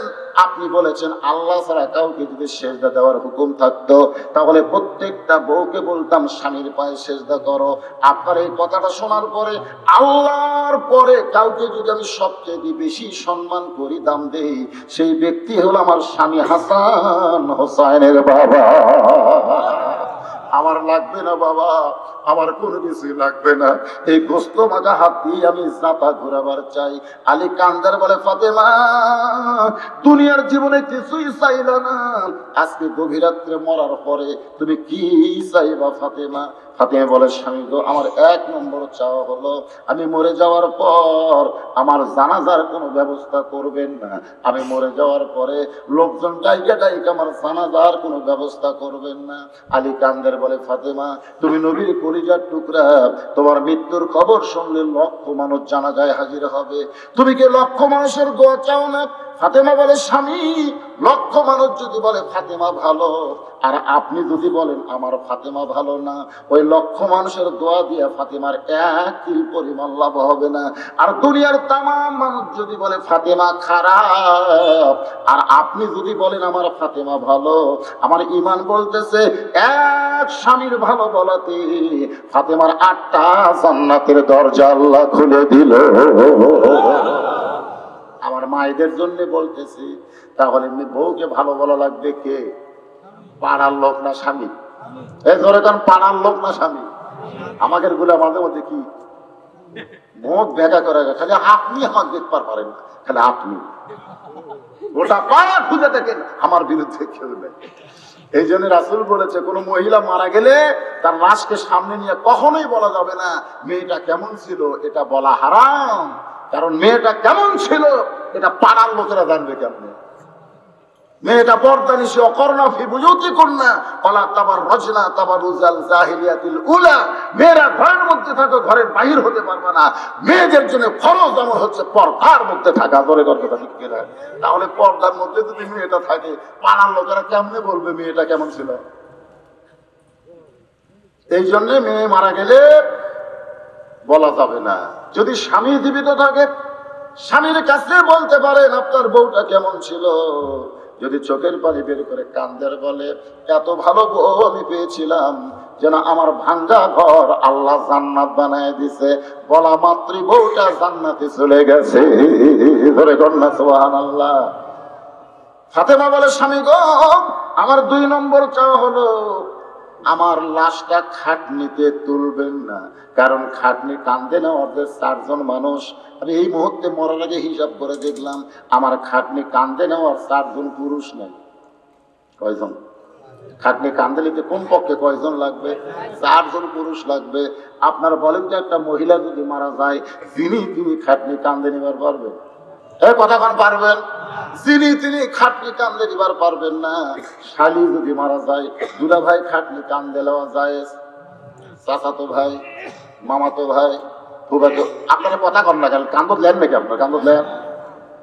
মেয়ে মানুষ মারা গেলে কেবলমাত্র মুহরিম, যাদের সঙ্গে বিবাহ বসা হারাম, তারা ছাড়া অন্য কেউ খাটনি কান্দে নিবার পারবে। তো মরে গেলে লাশের খাটনি যদি দুলা ভাই কান্দে নিবার না পারে, তাহলে জেতা অবস্থায় শালির হাত ধরে ঘুরবার পারবি নাকি? কোন পারবে না? আপনাদের কি মনে হয়, মরে গেলে যদি জায়েজ না থাকে, জেতা অবস্থায় জায়েজ? ধরে যান জেতা অবস্থায় জায়েজ, জায়েজ না? একটু মনে যান, আমার হাসান হোসেন যদি বড় হইতো, আমার বাবা যদি আজকে দুনিয়াতে থাকতো, তাহলে মরা মেয়ের লাশের খাটনি বাবা কান্দে নিবার পারতো। হাসান হোসেন যদি বড় হইতো, মায়ের লাশের খাটনি কান্দে নিবার পারতো। কিন্তু আমার বাবা 6 মাস আগে দুনিয়া থেকে চলে গেছে। আমার হাসান হোসেন এত ছোট, মায়ের খাটনি কান্দে নিবার পারবে না। শুধুমাত্র আমার লাশটা কান্দে করে জান্নাতুল বাকির পূর্ব কোণায় সবুজ রঙের একটা বাতি জ্বলতেছে, ওই বাতি বরাবর রাতের অন্ধকারে আমাকে দাফন করবেন। এই 3টা চাওয়া যদি আপনি পুরা করেন, তাহলে আমি মরে যাওয়াতে আমার কোনো আপত্তি নাই, আমার কোনো টেনশন নাই। ওগো স্বামী, এই 3টা চাওয়া আপনি পুরা করবেন। আপনি যদি আমার কবর খুঁড়তে না পারেন, কারণ নিজের বিবির কবর স্বামীর খুঁড়তে কষ্ট হবে, আপনার একান্ত বন্ধু যদি কেউ থাকে দুনিয়ায়, তার একটু গোপনে বলবেন আমার কবরটা যেন খনন করে দেয়, তবে কবরের খবর দুনিয়ার কাউরে যেন না জানায়। হাসান হোসেন অন্য ঘরে চলে গেছে। ফাতেমা ঘরের দরজা বন্ধ করে এমন কথা স্বামীর কাছে কইছে। হযরত আলী কাঁদতে কাঁদতে যখন ঘর থেকে বের হয়ে যায়, এমন সময় হাসান হোসেন 2 ভাই সে মায়ের কাছে বলে, মা, দরজা বন্ধ করে আমাদের বের করে দিও, তুমি বাবারে কষ্ট দিয়েছো মা। আমরা 2 ভাই তাকায় দেখলাম বাবা কাঁদতে কাঁদতে ঘর থেকে বাইরে গেল। ও মা, তুমি আমার বাবারে কেন কষ্ট দিয়েছো মা? ফাতেমা কিছুই বলতে পারে না, 2টা সন্তানকে বুকের মধ্যে নেই, কারণ তার বাবা কেমন কথা বলেছে ওইটা সন্তান 2 জনের সামনে বলা যাবে, জোরে বলা যাবে। আবু যর গিফারি জানলার কাছে বিষাক্ত সাপ যেমন ফসফস ফসফস করে, এমন করে হযরত আলী কাঁদতেছে। আবু যর গিফারি ঘরের ভিতর থেকে চমকে যায়, এই রাত্রে আমার জানলায় কে কান্দে? দরজা খুলে তাকায় দেখে জানলার কাছে আসাদুল্লাহিল গালিব। আসাদুল্লাহিল গালিব মানে কি? এই আসাদুল্লাহ মানে বোঝেন? আসাদুল্লাহ বোঝেন? আসাদুল্লাহ, আরে এই হযরত আলী সম্পর্কে ডিগ্রির খবর আপনারা জানেন না? আসাদুল্লাহ বোঝেন না? আল্লাহর সিংহ, ধরে কোন সুবহানাল্লাহ, আল্লাহর সিংহ রে, আল্লাহর সিংহ হযরত আলী। আবু যর গিফারি বলে, জীবনে বহু যুদ্ধ করলাম আপনার সঙ্গে, কোন যুদ্ধে আপনাকে পরাজিত হতে দেখি নাই, কোন যুদ্ধে দেখিনি যে আপনি পরাজিত হলেন। আজকে কোন যুদ্ধে আপনি এমন পরাজিত হয়ে আমার জানলার কাছে কাঁদতেছেন?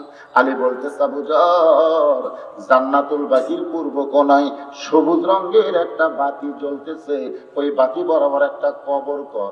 আবু যর গিফারি বলে, আলী ভাই, এখন পর্যন্ত দুনিয়ার কেউ মৃত্যুবরণ করে নাই, আর মরলে রাতের অন্ধকারে কবর খোঁড়া লাগবে কেন? দিনের আলো থেকে কবর খনন করা যায় না। আলী বলতেছে, আবু যর, একজন পর্দানিশী গভীর রাত্রে মৃত্যুবরণ করবে, পর্দানিশী ওসিয়ত করেছে এই রাতের অন্ধকারে তাকে দাফন করা লাগবে।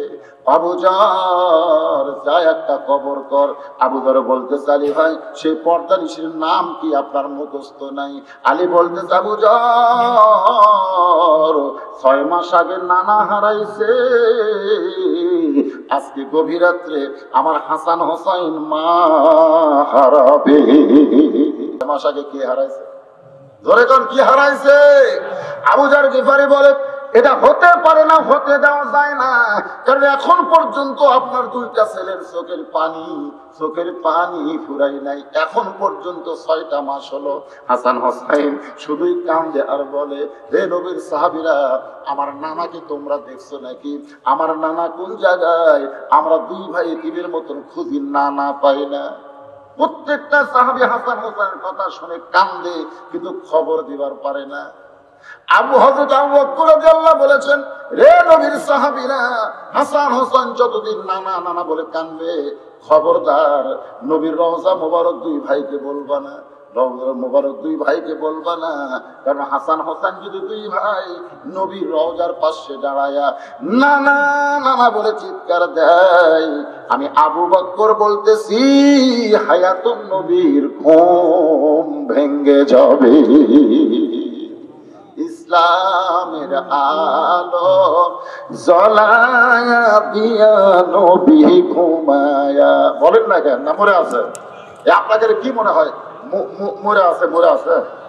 তাহলে একটু মহব্বত করে বলেন, ইসলামের পতাকা উড়ায়া দিয়া নবী শুইয়া আছেন সোনার মদিনায়। আবু বকর বলেছে, হাসান হোসেন যতদিন নানা নানা বলে কানবে, খবরদার নবীর রওজা তোমরা দেখায় দিও না, কারণ রওজার পাশে 2 ভাই যদি একটাবার নানা নানা বলে ডাক দেয়, আমি আবু বকর বলতেছি, নবীর ঘুম ভেঙে যাবে। আবু বকর জানে আল্লাহর নবী এই 2 ভাইকে কত ভালোবেসেছে, জানে কি জানে না? ধরে কোন জানে কি জানে না? যার কারণে আজকে 6 মাস আগে নবী বিদায় নেওয়ার পরে হাসান হোসেন চোখের পানি ফুরাই নাই। আবার আজকে রাত্রেবেলায় যদি মা মারা যায়, তোমার 2টা সন্তানকে তুমি কেমনে সামাল দিবা? আলী বলতে আবু জাহর, পরের কথা পরে চিন্তা করা যাবে, যা একটা কবর কর।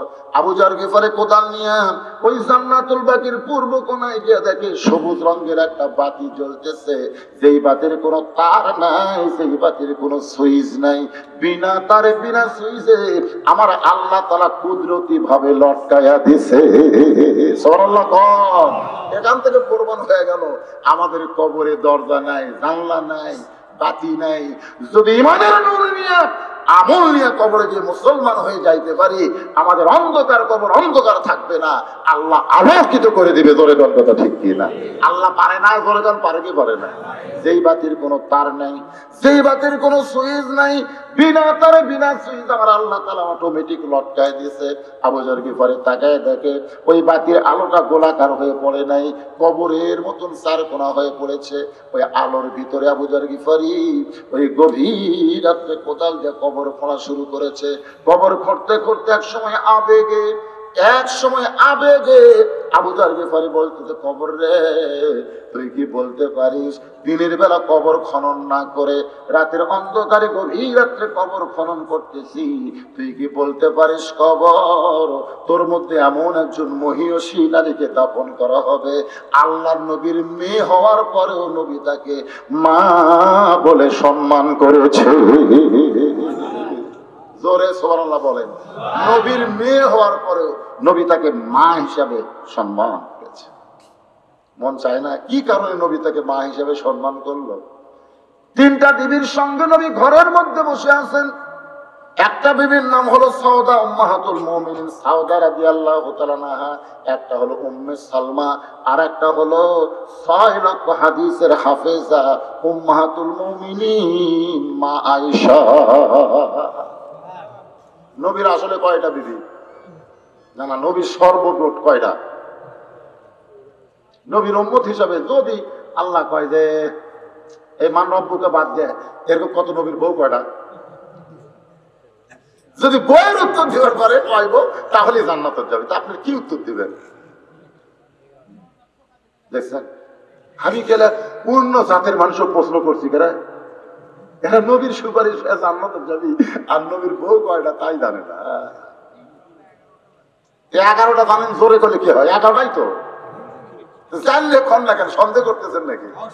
আসলে আমাদের কতগুলো বয়ানের মধ্যে ভুল করে, কেউ কয় 13টা, কেউ কয় 11টা। এই মানুষ কোনটা কই পারে? নবীর বিবি হলো 11টা। 11টা বিবির মধ্যে নবী একজনকে বিয়ে করছে, আর বাকি 10 জন নবীর সঙ্গে বিবাহ বসছে। নবী বিয়ে করছে কয়জনকে? নিজের ইচ্ছায় নবী মাত্র একজনকে বিয়ে করছে, একজন। আল্লাহ নবী নিজের ইচ্ছায় এখানে আপন মনে খুশি হয়ে একজনও বিয়ে করছে। আপনার বলেন তো সেই বইয়ের নাম কি? দেখছেন, একজন বলতেছে খাদিজা, একজন আয়েশা। খাদিজা নবী নিজের ইচ্ছায় বিয়ে করে পারবি কারে? নবী আসলো রাখাল, আর খাদিজা হলো মক্কার সবচাইতে ধনী। সেই ধনী মহিলা নবী বিয়ে করবার যাবি? একজন আয়েশা, আয়েশার বয়স হলো মাত্র 6 বছর। 6 বছর একটা বাচ্চা যদি নবী নিজের ইচ্ছে বিয়ে করে, নবী তো হাসিনা সরকারি কেস খাবি। এই কথা কম না কেন? বর্তমান যে সরকার ক্ষমতায় আছে, এই সরকার তো নবীর নামে কেস দিবি। 18 বছর আগে বিয়ে করা করবি না, আর 6 বছর কুচি মেয়ে বিয়ে করলো। না, আপনার না জানলে বলবেন হুজুর আমরা জানি না। নবী শুধু একজন মেয়েকে নিজের ইচ্ছে বিয়ে করেছে, সেই বউটার নাম হলো উম্মে সালমা। জলেকার নাম কি? উম্মে সালমার কাছে আগে নবী ঘটক পাঠাইছে। উম্মে সালমা বলতেছে, আমি নবীর সঙ্গে বিয়ে বসবো না। নবীর সঙ্গে কি করবো না? দেখেন কি মেয়ে। ঘটক এসে বলে, রাসূলুল্লাহ বোঝেন না, নবীর প্রস্তাব ফেরত দিয়েছে, ওর জাত আছে বেয়াজাতা। এমন একটা মেয়ের কাছে আপনি আমারে পাঠাইলেন, আপনার নাম শোনার সঙ্গে সঙ্গে বলতেছে আমি নবীর সঙ্গে বিবাহ বসবো না। আল্লাহ নবী বলতেছে আমি করবই। বসবি না মানে? ঘটক বলতেছে তাহলে আপনি যান, আমি আর যাবার পারবো না। নবী নিজেই উম্মে সালমার বাড়ির দরজায় নে নবীর জুতার পরশে আল্লাহর আরশ ধন্য হয়ে যায়। সেই নবী উম্মে সালমার দরজায় সুবহানাল্লাহ নাকা আসসালামু আলাইকুম ইয়া আহলাল বাইত। উম্মে সালমা সালামের উত্তর দিয়ে দরজা খুলে বলে আপনার কি শরম নাই হুজুর, আপনার কি শরম নাই? আপনার ঘটককে আমি ফিরাই দিলাম, এরপরও আপনি নিজে আমার দরজায় আইছেন। আল্লাহ নবী বললেন তোমাকে বিবাহ করতে চাই। উম্মে সালমা বলতেছে আমি বিয়ে বসবো না। আল্লাহ নবী বললেন তোমাকে বিয়ে করতে চাই। উম্মে সালমা বলে আমি বিয়ে বসবো না। নবী বলতেছেন উম্মে সালমা কেন বসবা না? উম্মে সালমা বলতেছে আমাকে যদি বিয়ে করবার চান তাহলে আমার 3টা শর্ত পুরা করা লাগবে। এই 3টা শর্ত যদি পুরা করেন তাহলে আমি আপনার সঙ্গে বিবাহ বসবো। আল্লাহ নবী বললেন উম্মে সালমা দরকার হলে তোমার 3টা শর্ত পুরা করে হলেও আমি নবী তোমাকে বিবাহ করব ইনশাআল্লাহ। এখন আপনাদের কাছে জানতে চাই, যেই নবীর জন্য গোটা দুনিয়া পাগল, সেই নবীর জন্য স্বয়ং আল্লাহ পাগল, সে নবীর সুর ধরিয়া পাখি যায় গান, সুর ধরিয়া পাখি যায় গান করিয়া, সে নামে আকুল মৌলা আমার কাদের গনি, নবী মোর পরশমণি, নবী মোর সোনার খনি, নবী নাম ভাবে যেজন সেই তো দোজাহানের ধনী। যেই নবীর জন্য পাগল স্বয়ং আল্লাহ, ধরে কোন সুবহানাল্লাহ। আর সেই নবীকে শর্ত দেয় কয়টা? আল্লাহ রাসূল বললেন 3টা শর্ত পুরা করে হলেও তোমাকে বিবাহ করব ইনশাআল্লাহ। আমি আপনাদের কাছে জানাতে চাই উম্মে সালমার এমন কি রূপ ছিল, কি গুণ ছিল যার কারণে নবী তাকে বিয়ে করার জন্য পাগল হলো। পুরুষ মানুষ শুনবার না চাইলো মেয়ে মানুষের জন্য শোনার দরকার আছে না নাই? এই দরকার আছে না নাই? এই সাইডে কথা কি কয় রে? এই দেখেন তো, সবই গিরে ছোট ছোট। আমার এলাকার সন্ধ্যার সময় গরু ছাগল হাঁস মুরগি যদি ঘরা তার গোয়াল ঘরে না ওঠে মানুষ পাগল হয়ে যায়। সন্ধ্যার সময় ঘরা খুঁজতেছে মেয়ে মানুষ, দেখে সব উঠছে কিন্তু একটা মোরগ ওঠেনি। সব মুরগি উঠছে, কি ওঠেনি? একটা মোরগ বোঝেন না, মোরগ ওঠেনি। তখন কিন্তু ঘরাওয়ালি চিন্তা করে কে রে আমার মোরগ কার প্রেমত পড়লো, আমার মোরগ কার প্রমোদ করলো, এতগুলো মুরগি আছে ঘরার। সেটাই পাশের বাড়ির লাইট দিয়ে খোঁজ করে মোরগ একটা মুরগির সাথে কুটকুট কুটকুট কুটকুট করতেছে, মানে ওই মুরগির প্রেমত পরে ওই ঘরা বাদ দিয়ে ওই ঘরত গেছে, টাঙে বের করে নিয়ে আসে কি আসে না। সন্ধ্যার সময় গোয়াল ঘরে যায় দেখে গরু ছাগল ঠিক মতো উঠলো কিনা। গরু ছাগল ঠিক মতো উঠছে, যদি না ওঠে খুঁজিয়া লিয়ে আসে, আমার গরু গেল গুটি ছাগল খুঁজিয়া লিয়ে আসে ঘরাত তোলে সন্ধ্যার সময়। আর এত রাত হয়ে গেল, এত রাত, এ ছোট ছোট বাচ্চারা ঘুরতেছে, এরকে বাপ মা ওকে খোঁজে না কেন? এরা কি গরু ছাগলের চাইতে খারাপ? না, এরকে খোঁজ করার দরকার আছে নাই? গরু ছাগল খোঁজে, হাঁস মুরগি খোঁজে, আরে এরকে কে জন্ম দিল রে? এই খোঁজে না কেন রে? এই ছোট ছোট বাচ্চারা এত রাত্রে আয় এখন কত বাজে রে? 12:40 বাজতেছে। দরকার হলে আমরা 1টা 1:30 পর্যন্ত শুনবো, অসুবিধা আছে? কিন্তু ছোট ছোট বাচ্চাদের সাইজ করেন বাজান, সাইজ করেন। এখন থেকে যদি ভালো করতে না পারেন, বড় হলে আর ভালো করার উপায় নাই রে। একটু মনোযোগ দিবেন। উম্মে সালমা 3টা শর্ত নবী পুরা করে হলো বিয়ে করবে। আলোচনায় আসতেছি। 3টা বিবি নবীর কাছে বসে আছে, জোরে কোন কয়টা? একটা বইয়ের নাম হলো সাউদা। সাউদা চেনেন আপনারা? সাউদার বয়স কত? উম্মাহাতুল মুমিনিন সাইদা 80 বছরে, 80 বছর একজন বুড়ি কাঁদতেছে। আল্লাহ নবী বললেন আপনি কাঁদেন কেন? বলে আমার স্বামী মারা গেছে, স্বামী মারা গেছে, আমাকে আশ্রয় কে দিবে? রাসূল বললেন আমি যদি আপনাকে আশ্রয় দেই তাহলে আপনি আমার আশ্রয় আসবেন। সাউদা বলতেছে আপনার মতন মহামানবের আশ্রয় পাওয়া ভালো। রাসূল বলেন খালি খালি আশ্রয় দিলে জনগণ খারাপ করবে, আমার বউ হওয়া লাগবে। সাউদা কয় হুজুর আমি বুড়ি। বুড়ি হলে কি হবে, বউ হয়ে থাক। মাশাআল্লাহ। আল্লাহ নবী দেখেন, নবী আমার সাউদা বসে আছেন সামনে, উম্মে সালমা ডান সাইডে, বাম সাইডে উম্মাহাতুল মুমিনিন আয়েশা। একজন নবীর আঙ্গুল টানতেছে, আর একজন নবীর মাথার চুলের মধ্যে বিলকি করতেছে। নবী আমার স্বামী হয়ে 3টা বিবির সামনে গল্প করতেছে। এমন এমন সময় মা ফাতেমা ঘরের মধ্যে ঢুকছে। যেই মাত্র ঢুকেছে সঙ্গে সঙ্গে নবী আমার দাঁড়িয়ে যায়, দাঁড়িয়ে গিয়ে বলতেছে, মা আপনি কষ্ট করে কেন আমার কাছে আসলেন? আমার ডাকলি তো আমি অধম আপনার কাছে যাইতাম। তিনটা বিবির মধ্যে 6 লক্ষ হাদিসের হাফেজা, নাম কি? আয়েশা। কার বেটি? আবু বকর রাদিয়াল্লাহু আনহুর বেটি। অত্যন্ত চালাক। নবীর হাত ধরে বললেন, নবী গো, আমরা তিনটা বিবি বসে আছি, আপনিও বসে আছেন, আপনার মেয়ে ঘরের মধ্যে ঢুকলো আর আপনি দাঁড়িয়ে তাকে এমন সম্মান সুযোগ কথা বললেন। মেয়েরে কোনোদিন বাপ দাঁড়িয়ে এমন সম্মান দেয়? রাসূল বলেন, আয়েশা, দুনিয়ার সবাই জানে ফাতেমা আমার মেয়ে, কিন্তু আমি নিজের চোখে দেখেছি ফাতেমা হলো আমার মা। সঙ্গে সঙ্গে আয়েশা বলে, ইয়া রাসূলুল্লাহ, নিজের চোখে কেমনে দেখলেন? দুনিয়ার সবাই জানে ফাতেমা আপনার মেয়ে, আপনার বড় বিবি খাদিজার পেট থেকে ফাতেমা হয়েছে, সেই ফাতেমা আপনার মা কেমনে হয়?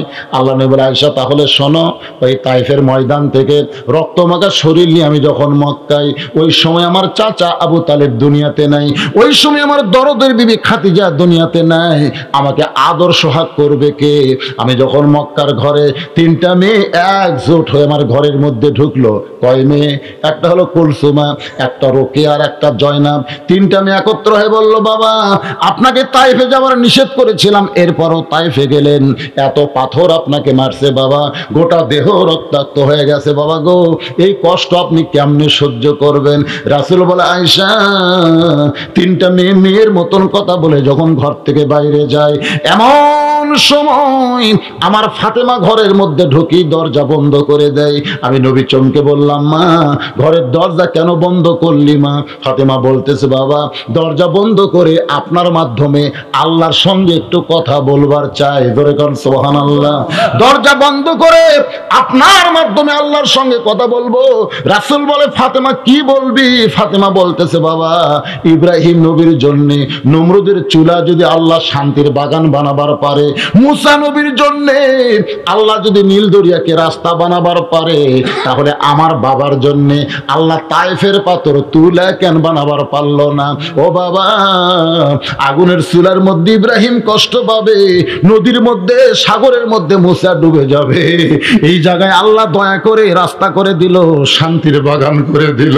আর আমার বাবাকে তায়েফবাসী এত পাথর মারলো, দরিদ্র রক্ত বের হয়ে গোটা দেহ রক্তাক্ত হয়ে গেল। বাবা আমার আল্লাহ তার বাপ মা নাই বলে আমার বাবার দরদ বুঝলো না।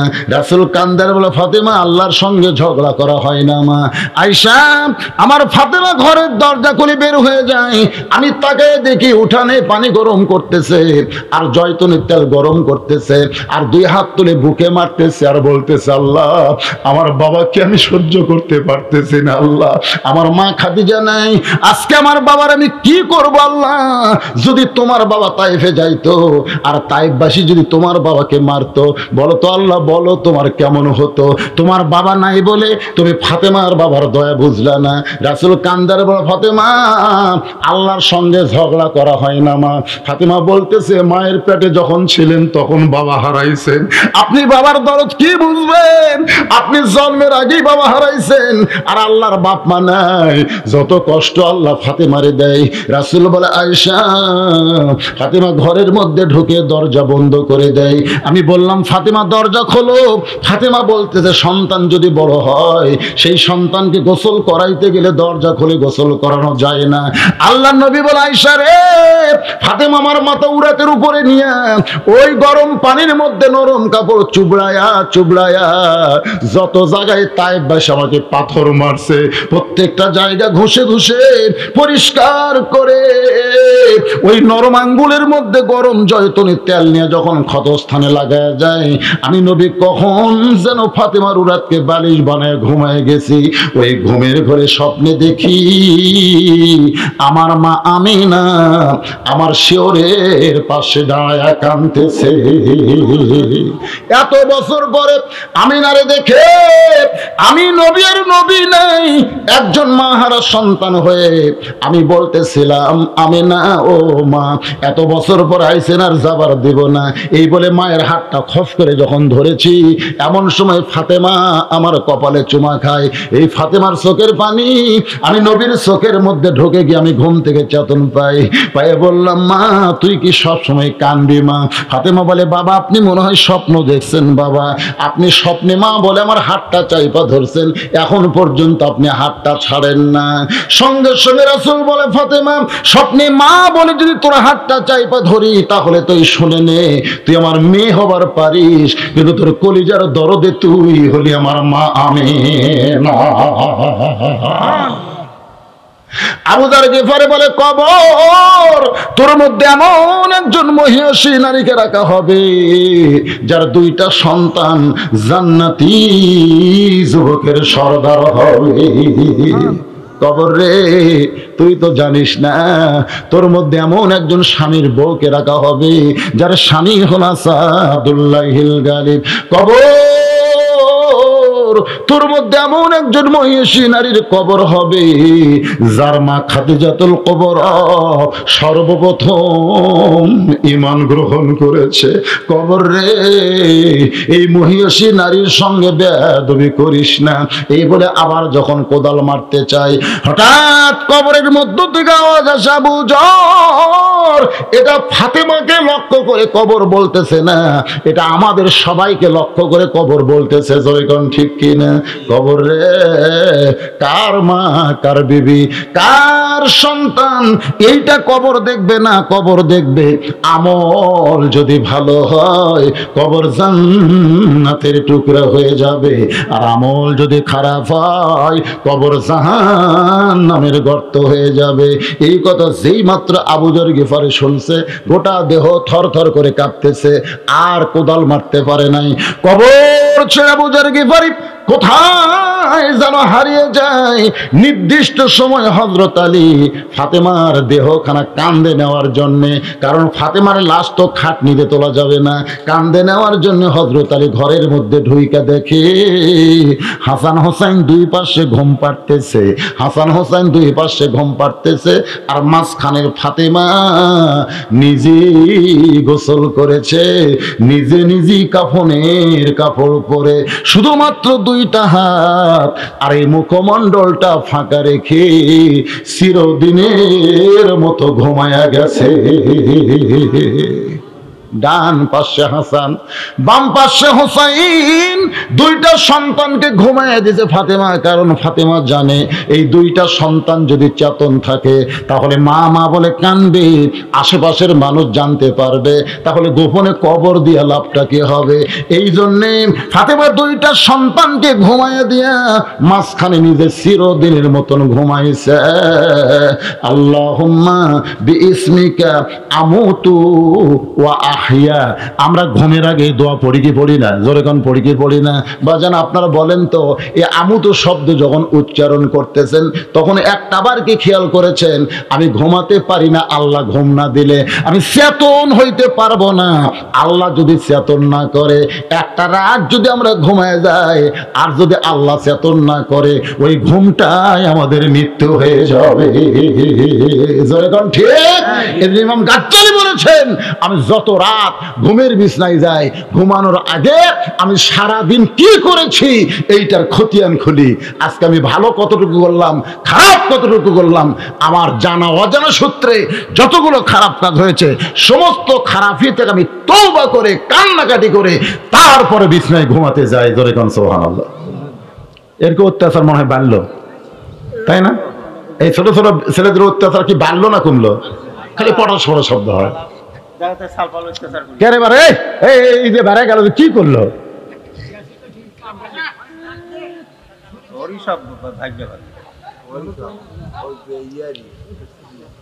আপনারা এত লোক ওটার দরকার নেই তো, কিছু আপনার ওটার দরকার আছে যে 3-4 জন একবার উঠলো। এই বাচ্চারা তো থামান যায় না, একেবারে একটা করে পোলা দিলি তারা চলে যায়। আবার আসবি, আবার লিবি।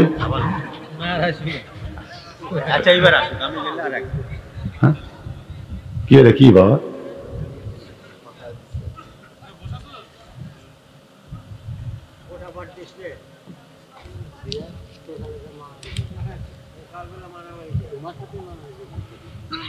নামাজ পড়ার সময় অশ্লীল ভিডিওর কথা মনে পড়লে কি করা উচিত? নামাজ পড়ার সময় তো সবকিছু মনে হবে, নামাজ পড়ার সময় মনে হবে না? কারণ যখনই আপনি হাত বাঁধবেন এরকম এরকম করে হাত যখনই বাঁধবেন তখনই মিন শাররিল ওয়াসিল খান্নাস, মানে ইবলিস শয়তান দরজাত কাঁদতেছে, মসজিদের দরজাত ইবলিস কাঁদতেছে। তো কান্দা দেখে ইবলিসের বেটা খান্নাস, এই ভিতরে যেটা আছে এটা কিন্তু ইবলিসের বেটা। ইবলিসের বেটা হলো দুটো, ধরে কোন কয়টা? দুইটা বেটা। ইবলিসের দুইটা ছেলে, তার একটা নাম হলো খান্নাস আর একটা নাম হলো আকিস। একটা নাম হলো আকিস আর একটা নাম হলো খান্নাস। তো এই খান্নাসকে নিয়ে বহু ওয়াজ আছে, আমার ওয়াজের ক্যাসেট আছে, আপনি শুনবেন। তো এই খান্নাস বাপকে বলতেছে, আব্বা আপনি কান্দেন কেন? ইবলিস বলতেছে, ভাই এত চেষ্টা করলাম রে, এত চেষ্টা করলাম, তারপরও মসজিদের মধ্যে ঢুকলোই, একবারে হওয়া গেল না, এই মসজিদের মধ্যে ঢুকলো, এর মসজিদ ঢোকা দেখে আমি কাঁদতেছি। তখন খান্নাস বলতেছে, আব্বা কান্দেন না, কারণ মসজিদের মধ্যে ঢোকা লাভ নাই, তো নামাজের মধ্যে ঢোকা লাগবে। মসজিদের মধ্যে ঢোকা কোনো লাভ নাই, নামাজের মধ্যে ঢোকা লাগবে। আমি যখন ভিতরে আসি, আমি যেভাবেই হোক এক নামাজের মধ্যে ঢুকবার দেব না, কারণ মসজিদে ঢুকে কোনো লাভ নাই, ঢুকতে হবে নামাজের ভিতরে। আর নামাজের মধ্যে ঢুকলি তো আসসালাতু মিফতাহুল জান্নাহ, তার নামাজ তাকে জান্নাত পর্যন্ত পৌঁছে দিবে। এই যে সুবহানাল্লাহ বললেন, জান্নাত পর্যন্ত পৌঁছায় দিবে। কিন্তু প্রকৃত নামাজি যারা হবে, রাসূল বলেছেন আসসালাতু মিরাজুল মুমিনিন, নামাজ তাকে আল্লাহ পর্যন্ত পৌঁছায় দিবে। সুবহানাল্লাহ কর না কেন? সেই নামাজ পড়ার সময় অশ্লীল ভিডিওর কথা যদি মনে হলেই আউযুবিল্লাহি মিনাশ শাইতানির রাজিম বলে আপনি নামাজের দিকে নিয়ে যাবেন। কারণ যেই সিন্ধুকে মাল আছে, ওই সিন্ধুকেই কিন্তু চোরের নজর আছে। যখন কথা ঠিক কিনা? কারণ আপনি যদি মনে করেন আপনার শয়তান ওয়াসওয়াসা দেয় না, আপনার কিছুই মনে হয় না, তাহলে আপনি মানুষ না, আপনি ফেরেশতা। তা আপনি মানুষ না ফেরেশতা, আপনাকে যদি বলা হয় আপনি কোনটা হবেন, মানুষ হবেন না ফেরেশতা হবেন? কথা কয় না, কোনটা হবে? কারণ ফেরেশতা জিবরাইল জান্নাত দেখার সুযোগ পাইছিল, জান্নাতে থাকার সুযোগ পায় নাই।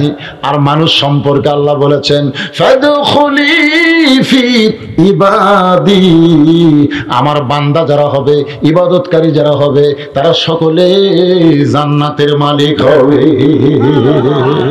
এরকম ভিতরে আসতে পারে, অসুবিধা নাই। আপনি মনটাকে টেনে নিয়ে আসবেন, ইস্তেগফার পড়বেন, আউযুবিল্লাহি মিনাশ শাইতানির পড়বেন, ইন্না লিল্লাহ পড়বেন, ইনশাআল্লাহ 2-4 দিন এরকম অসুস্থতা দিতে পারে, তারপরে ইনশাআল্লাহ ঠিক হয়ে যাবে ইনশাআল্লাহ। তাই বলে মনে করবেন না যে আমাকে শয়তান ওয়াসওয়াসা দিচ্ছে বলে আমার নামাজ কবুল হচ্ছে না, তা না। আপনি ফিরে আসবেন, নিয়ে যাবে, ফিরে আসবেন, নিয়ে যাবে, ফিরে আসবেন। সুবহানাল্লাহ বলেন। আসেন, যে কথাটা বলতেছিলাম মনে আছে রে, ভুলে গেছেন? 3টা শর্ত। জোরে কোন কয়টা? আল্লাহ রাসূল বলেন শর্ত পুরা করে হলেও আমি তোমাকে বিবাহ করব ইনশাআল্লাহ। এখন আপনাদের কাছে আমার প্রশ্ন হলো, উম্মে সালমার মধ্যে নবী এমন কি দেখলো যেটা দেখার কারণে শর্ত পুরা হলেও তাকে বিবাহ করবে? পুরুষ মানুষের জন্য না হোক, নারীদের জন্য ওয়াজটা শোনা লাগবে। জোরে কোন ওয়াজটা শোনা লাগবে। ওরা চুপটি করে বসে আছে। আর কোনো শব্দ আছে? সুবহানাল্লাহ। থাকেন মা, ধৈর্য নিয়ে বসেন, আপনাকে ওয়াজ আসতেছে। এবার হযরত আলী 2 সন্তানের মাঝখান থেকে ফাতেমারে কান্দে করে ঘরের ভিতর থেকে যখন বাইরে যাবে, এমন সময় তাকায় দেখে হাসান হোসাইন 2 ভাই মন ভার করে ঘুমায় আছে। জান্নাতুল বাকিতে গিয়া কবর খননের কাছে আবু জার বলে হযরত আলী চিৎকার দেয়, কিন্তু আমার আল্লাহ তাআলা ফাতেমার কবরকে কিয়ামত পর্যন্ত গোপন রাখার জন্য আবু জারকে আগে খেদায়া দিছে। ফাতেমার কবর দাফন হওয়ার পরে হযরত আলী আল্লাহর কাছে বলতেছে, আল্লাহ এখনই যখন বাড়িতে যাব, বাড়িতে যাওয়ার পরে আমার হাসান হোসেন ঘুম থেকে চেতন পাবে, আর চেতন পাওয়ার পর যদি জিজ্ঞাসা করে, বাবা যেই মা আমাদেরকে আদর করে ঘুমাই দিল সেই মা এখন কোন জায়গায়? আমি যদি বলি তোমাদের মা মারা গেছে, তখন জিজ্ঞাসা করবে তোমাদের মা মারা গেছে, তখন জিজ্ঞাসা করবে মার কবর কোন জায়গায়? আমি যদি কবর দেখাতে আসি, হাসান হোসেন কানবে, আশেপাশের লোকেরা জানতে পারবে, তাহলে গভীর রাত্রে ফাতেমারে কবর দিয়ে লাভটা কি হলো? ও গো আল্লাহ, এখন বাড়িতে গিয়ে যদি হাসান হোসেন আমাকে ধরে আমি কি বলবো আল্লাহ? তাহলে কবর তো প্রকাশ হয়ে যাবে। এই কথা বলে যেই মাত্র হযরত আলী কবরের দিকে তাকায়, তাকায় দেখে সামনে পুরাতন কয়েকটা কবর দেখা যায়, নতুন কবর দিতে দিয়ে সেটা আর কোনো খবর নাই। আলী চিৎকার দিয়ে বলে, ফাতেমার কবর, ফাতেমার কবর। এই গভীর রাত্রে জান্নাতুল বাকির মধ্যে হযরত আলী খুঁজতেছে, এই মাত্র যেই কবর দেওয়া হলো সেই কবরটা কোন জায়গায়? গায়েব থেকে আল্লাহ ডাকতে বলে, আলী রে, আমার ফাতেমা পর্দানিশি, আমি আল্লাহ জোহরা ডিগ্রি দিয়া ফাতেমার কবরকে কিয়ামত পর্যন্ত পর্দা করেছি। ফজরের সময় হযরত আলী মদিনার মসজিদ নববীর দরজায় দাঁড়িয়ে আছে, মসজিদ নববীর দরজায় দাঁড়িয়ে আছে ইমাম হযরত আবু বকর। তখন ইমাম হচ্ছেন হযরত আবু বকর। হযরত আলী দাঁড়ায় আছে শুধুমাত্র আবু যর গিফারিকে খোঁজ করার জন্য। যেই বেটাকে কবর খুঁড়তে দিলাম, কবর খুঁড়তে খুঁড়তে কোথায় পালায় গেছে, একটু খোঁজ করার দরকার আছে না নাই? কিন্তু দেখি সব সাহাবী মসজিদ আইছে, আবু যর গিফারি নাই। হযরত আলী চিন্তায় পড়ে গেল, আবু যর গিফারি কোথায়? এইভাবে কয়েক মাস বছর পার হয়ে গেল, আবু যর গিফারির কোনো খবর মদিনাতে নাই। প্রত্যেকটা সাহাবী বলা বলি শুরু করলো, নবীর জলিল কদর সাহাবী আবু যর গিফারি কোথায়, কোথায় রে? কয়েক বছর পরে আবু যর গিফারি মদিনায়। মদিনার বাচ্চারা পাগল পাগল বলে, কুচি পাথর তার দিকে ছিটাই, কেউ চিনতে পারে না। পাগল পাগল বলে ছোট ছোট বাচ্চারা যখন পাথর মারতেছে, ওই রাস্তা দিয়ে হযরত আলী যায়, যাওয়ার সময় বলে, এই বাচ্চারা কারে পাথর মারতেছ? বলে, হুজুর তাকায় দেখেন, তাকায় দেখেন। হযরত আলী তাকায় দেখে, ইয়ানজুরু বিনুরিল্লাহ, কারণ সাধারণ মানুষের দেখা আর হযরত আলীর দেখা এক না। তাকায় দেখে আল্লাহর নূরের সাহায্যে, এইটাই হলো আবু যর। চিৎকার দেবে আবু যর, ফাতেমার কবর খুঁড়তে গিয়ে গভীর রাত্রে কোথায় হারাইলি? তোর সংসার সবকিছু বাদ দিলি, এত বছর পরে আবার মদিনায়। আবু যর বল, তুই বল কোথায় ছিলি? সঙ্গে সঙ্গে আবু যর চিৎকারে বলে, কবর, কবর, কবর। এই কথা বলে গাছের গোড়া কাটলে গাছটা যেমন ঠাস করে পড়ে যায়, আবু যর গিফারি তেমনি পড়ে গেলেন। হযরত আলী দৌড়ে গিয়া উরাতের উপরে তার মাথা খানা নিয়ে কপালে চুমা দেয়, বলে, আবু যর, তুই জানতে চাইলাম কোথায় ছিলি, তুই কিছুই না বলে কবর কবর কবর শুধু বললি ভাইজান। তাকায় দেখে আবু যর গিফারি আর দুনিয়াতে না। চারিদিক থেকে সাহাবীরা দৌড়ে এসে বলে, আলী, কোন পাগলকে কোলে নিয়ে কাঁদতেছ? আলী বলতেছে, পাগল নয় রে, নবীর সবচাইতে দামি সাহাবী আবু যর গিফারি। এত বছর পরে পাইলাম, ফাতেমার কবর খুঁড়তে হারিয়ে গেছে, আজকে পাওয়ার পরে জানতে চাইলাম, শুধু কবর কবর কবর বলে দুনিয়া থেকে বিদায় নিল। বাজান গো, দুনিয়ার বাড়ি ঘর একদিন হইয়া যাবে পর। সবাই বলেন, এই দুনিয়ার বাড়ি ঘর একদিন হইয়া যাবে পর। যাইতে হবে অন্ধকার কবর, যাইতে হবে অন্ধকার কবর। সেই কবরে আমরা সবাই চলে যাব। কবরে যাওয়ার আগে এই দুনিয়াতে এমন কিছু আমাদের করা লাগবে, যে আমল করার কারণে আমার অন্ধকার কবরকে আল্লাহ জান্নাত বানায়া দিবে। সে আমলটা আমাদের করার দরকার আছে না নাই? জোরে করা আছে না নাই? আজকে মসজিদের উন্নয়ন কল্পে এই জান্নাতের বাগান লাগাইছে, মসজিদের ছাদে ফাটল ধরে গেছে, নতুন করে আবার ছাদ নির্মাণ করবে। আপনার যে দান করছেন এই টাকা দিয়ে তো মসজিদ ভাঙ্গা ছাদ করা যাবে না, মোটামুটি একটা দান আপনাদের করা লাগবে ভাইজান। আমি আপনাদের কাছে জানতে চাই, এই বেল ঘরিয়া মসজিদে নামাজ পড়েন এমন মুসল্লি কারা কারা আছেন? একটু হাত তোলেন। যারা এই মসজিদের মুসল্লি তারা হাত তোলেন। আচ্ছা, বোঝা গেল, হাত নামান। আচ্ছা, এই মসজিদে যারা নামাজ পড়েন না, অন্য এলাকা থেকে আসছেন, তারা কারা কারা একটু হাত তোলেন তো দেখি। আল্লাহ নবী বলেন, উম্মে সালমা তোমার 3টা শর্ত পুরা করে হলো আমি তোমাকে বিবাহ করব ইনশাআল্লাহ। শর্তগুলো বলো। উম্মে সালমা বললেন, ইয়া রাসূলুল্লাহ, আমার 1 নম্বর শর্ত হলো আমার আগে বিয়ে হয়েছিল, যে বিবাহের ঘরের একটা সন্তান আছে। ওগো নবী, আমি শুনেছি মেয়েরা যখন জান্নাতে হবে তখন স্বামীর সঙ্গে আল্লাহ তারে জান্নাত দিবে। আমার আগের স্বামী, সে আপনার সাহাবী ছিল, সে দুনিয়া থেকে বিদায় নিয়েছে, সে তো জান্নাতে যাবেই। আবার আপনার সঙ্গে যখন আমার বিবাহ হবে তাহলে একই বইয়ের 2টা স্বামী জান্নাতি, একটা হলো সাহাবী জান্নাতি আর একটা হলো নবী জান্নাতি। ওগো নবী, আমার 1 নম্বর শর্ত হলো আমার যখন জান্নাত হবে তখন আমি আগের স্বামীর সঙ্গে জান্নাতে থাকবো না, আপনার সঙ্গে জান্নাতে থাকতে চাই। কয় নম্বর? 1 নম্বর শর্ত।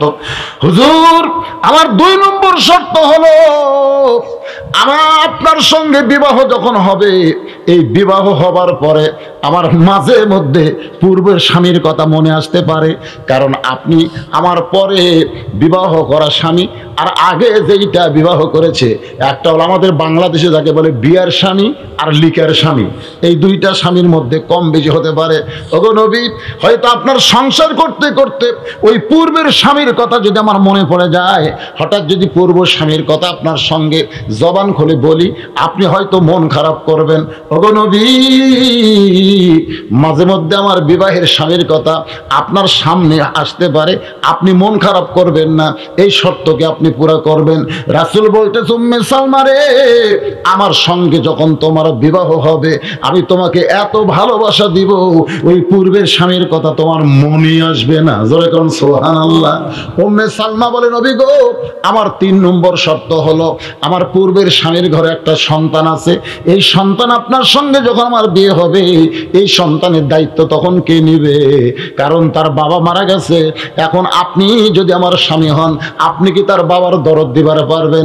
সঙ্গে সঙ্গে নবী বললেন, উম্মে সালমা, শিশুকালে মইরা গেছে মা, গর্ভে থাকতে মরছে পিতা, আমি চোখে দেখলাম না, কে করিবে লালন পালন, কে দিবে সান্ত্বনা, এই দুনিয়ার বড় এতিম নবী ছিলাম একজনা।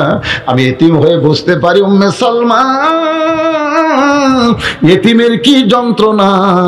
আমি তোমার সন্তানকে এত ভালোবাসা দিব, ওর বাবার অভাব আমি পুরে দিতে চাই।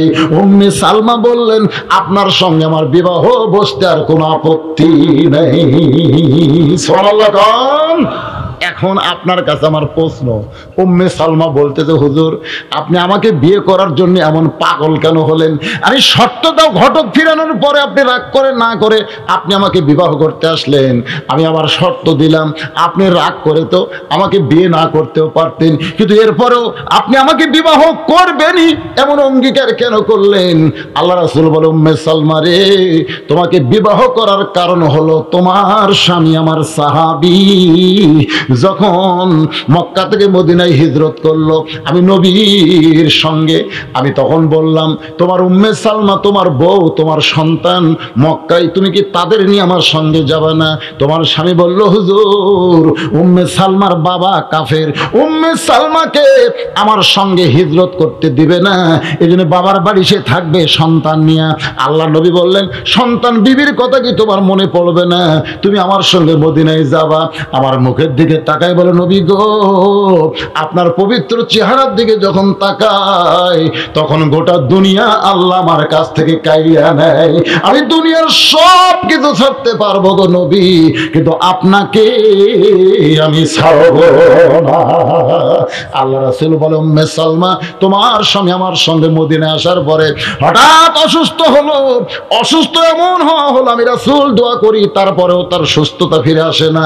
অসুস্থ হয়ে যখন মৃত্যুর বিছানায়, তখন আমার হাতটা চুয়ে ধরে বলে, ইয়া রাসূলুল্লাহ, হুজুর, আমার সন্তান, আমার বিবি মক্কায় আছে, কোনদিন যদি তারা মদিনায় ফিরে আসে আপনি ওয়াদা দেন আমি মরে যাওয়ার পর আমার উম্মে সালমাকে আপনি বিবাহ করবেন। ওগো উম্মে সালমা, আমার সাহাবী তোমার স্বামী মৃত্যুর সময় আমার কাছে ওয়াদা চেয়েছিল, আমি তাকে ওয়াদা দিয়েছিলাম, শুধু ওয়াদা পূরণ করার জন্য আমার নিজের ইচ্ছায় তোমাকে বিবাহ করলাম।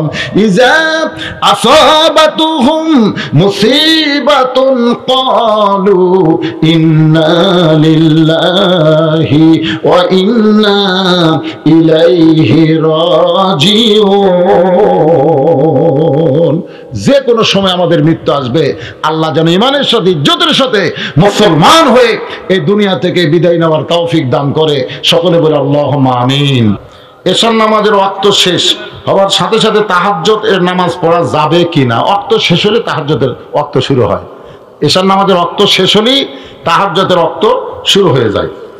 রমজান মাসে রোজার সময় আশেপাশে যে কোনো মসজিদে আজান দিলেই ইফতার করা যাবে কিনা? না, ভুল করবে মুয়াজ্জিন আজান দিতে পারে, কিন্তু তাই বলে আপনি আজানের সাথে ইফতারের সম্পর্ক না।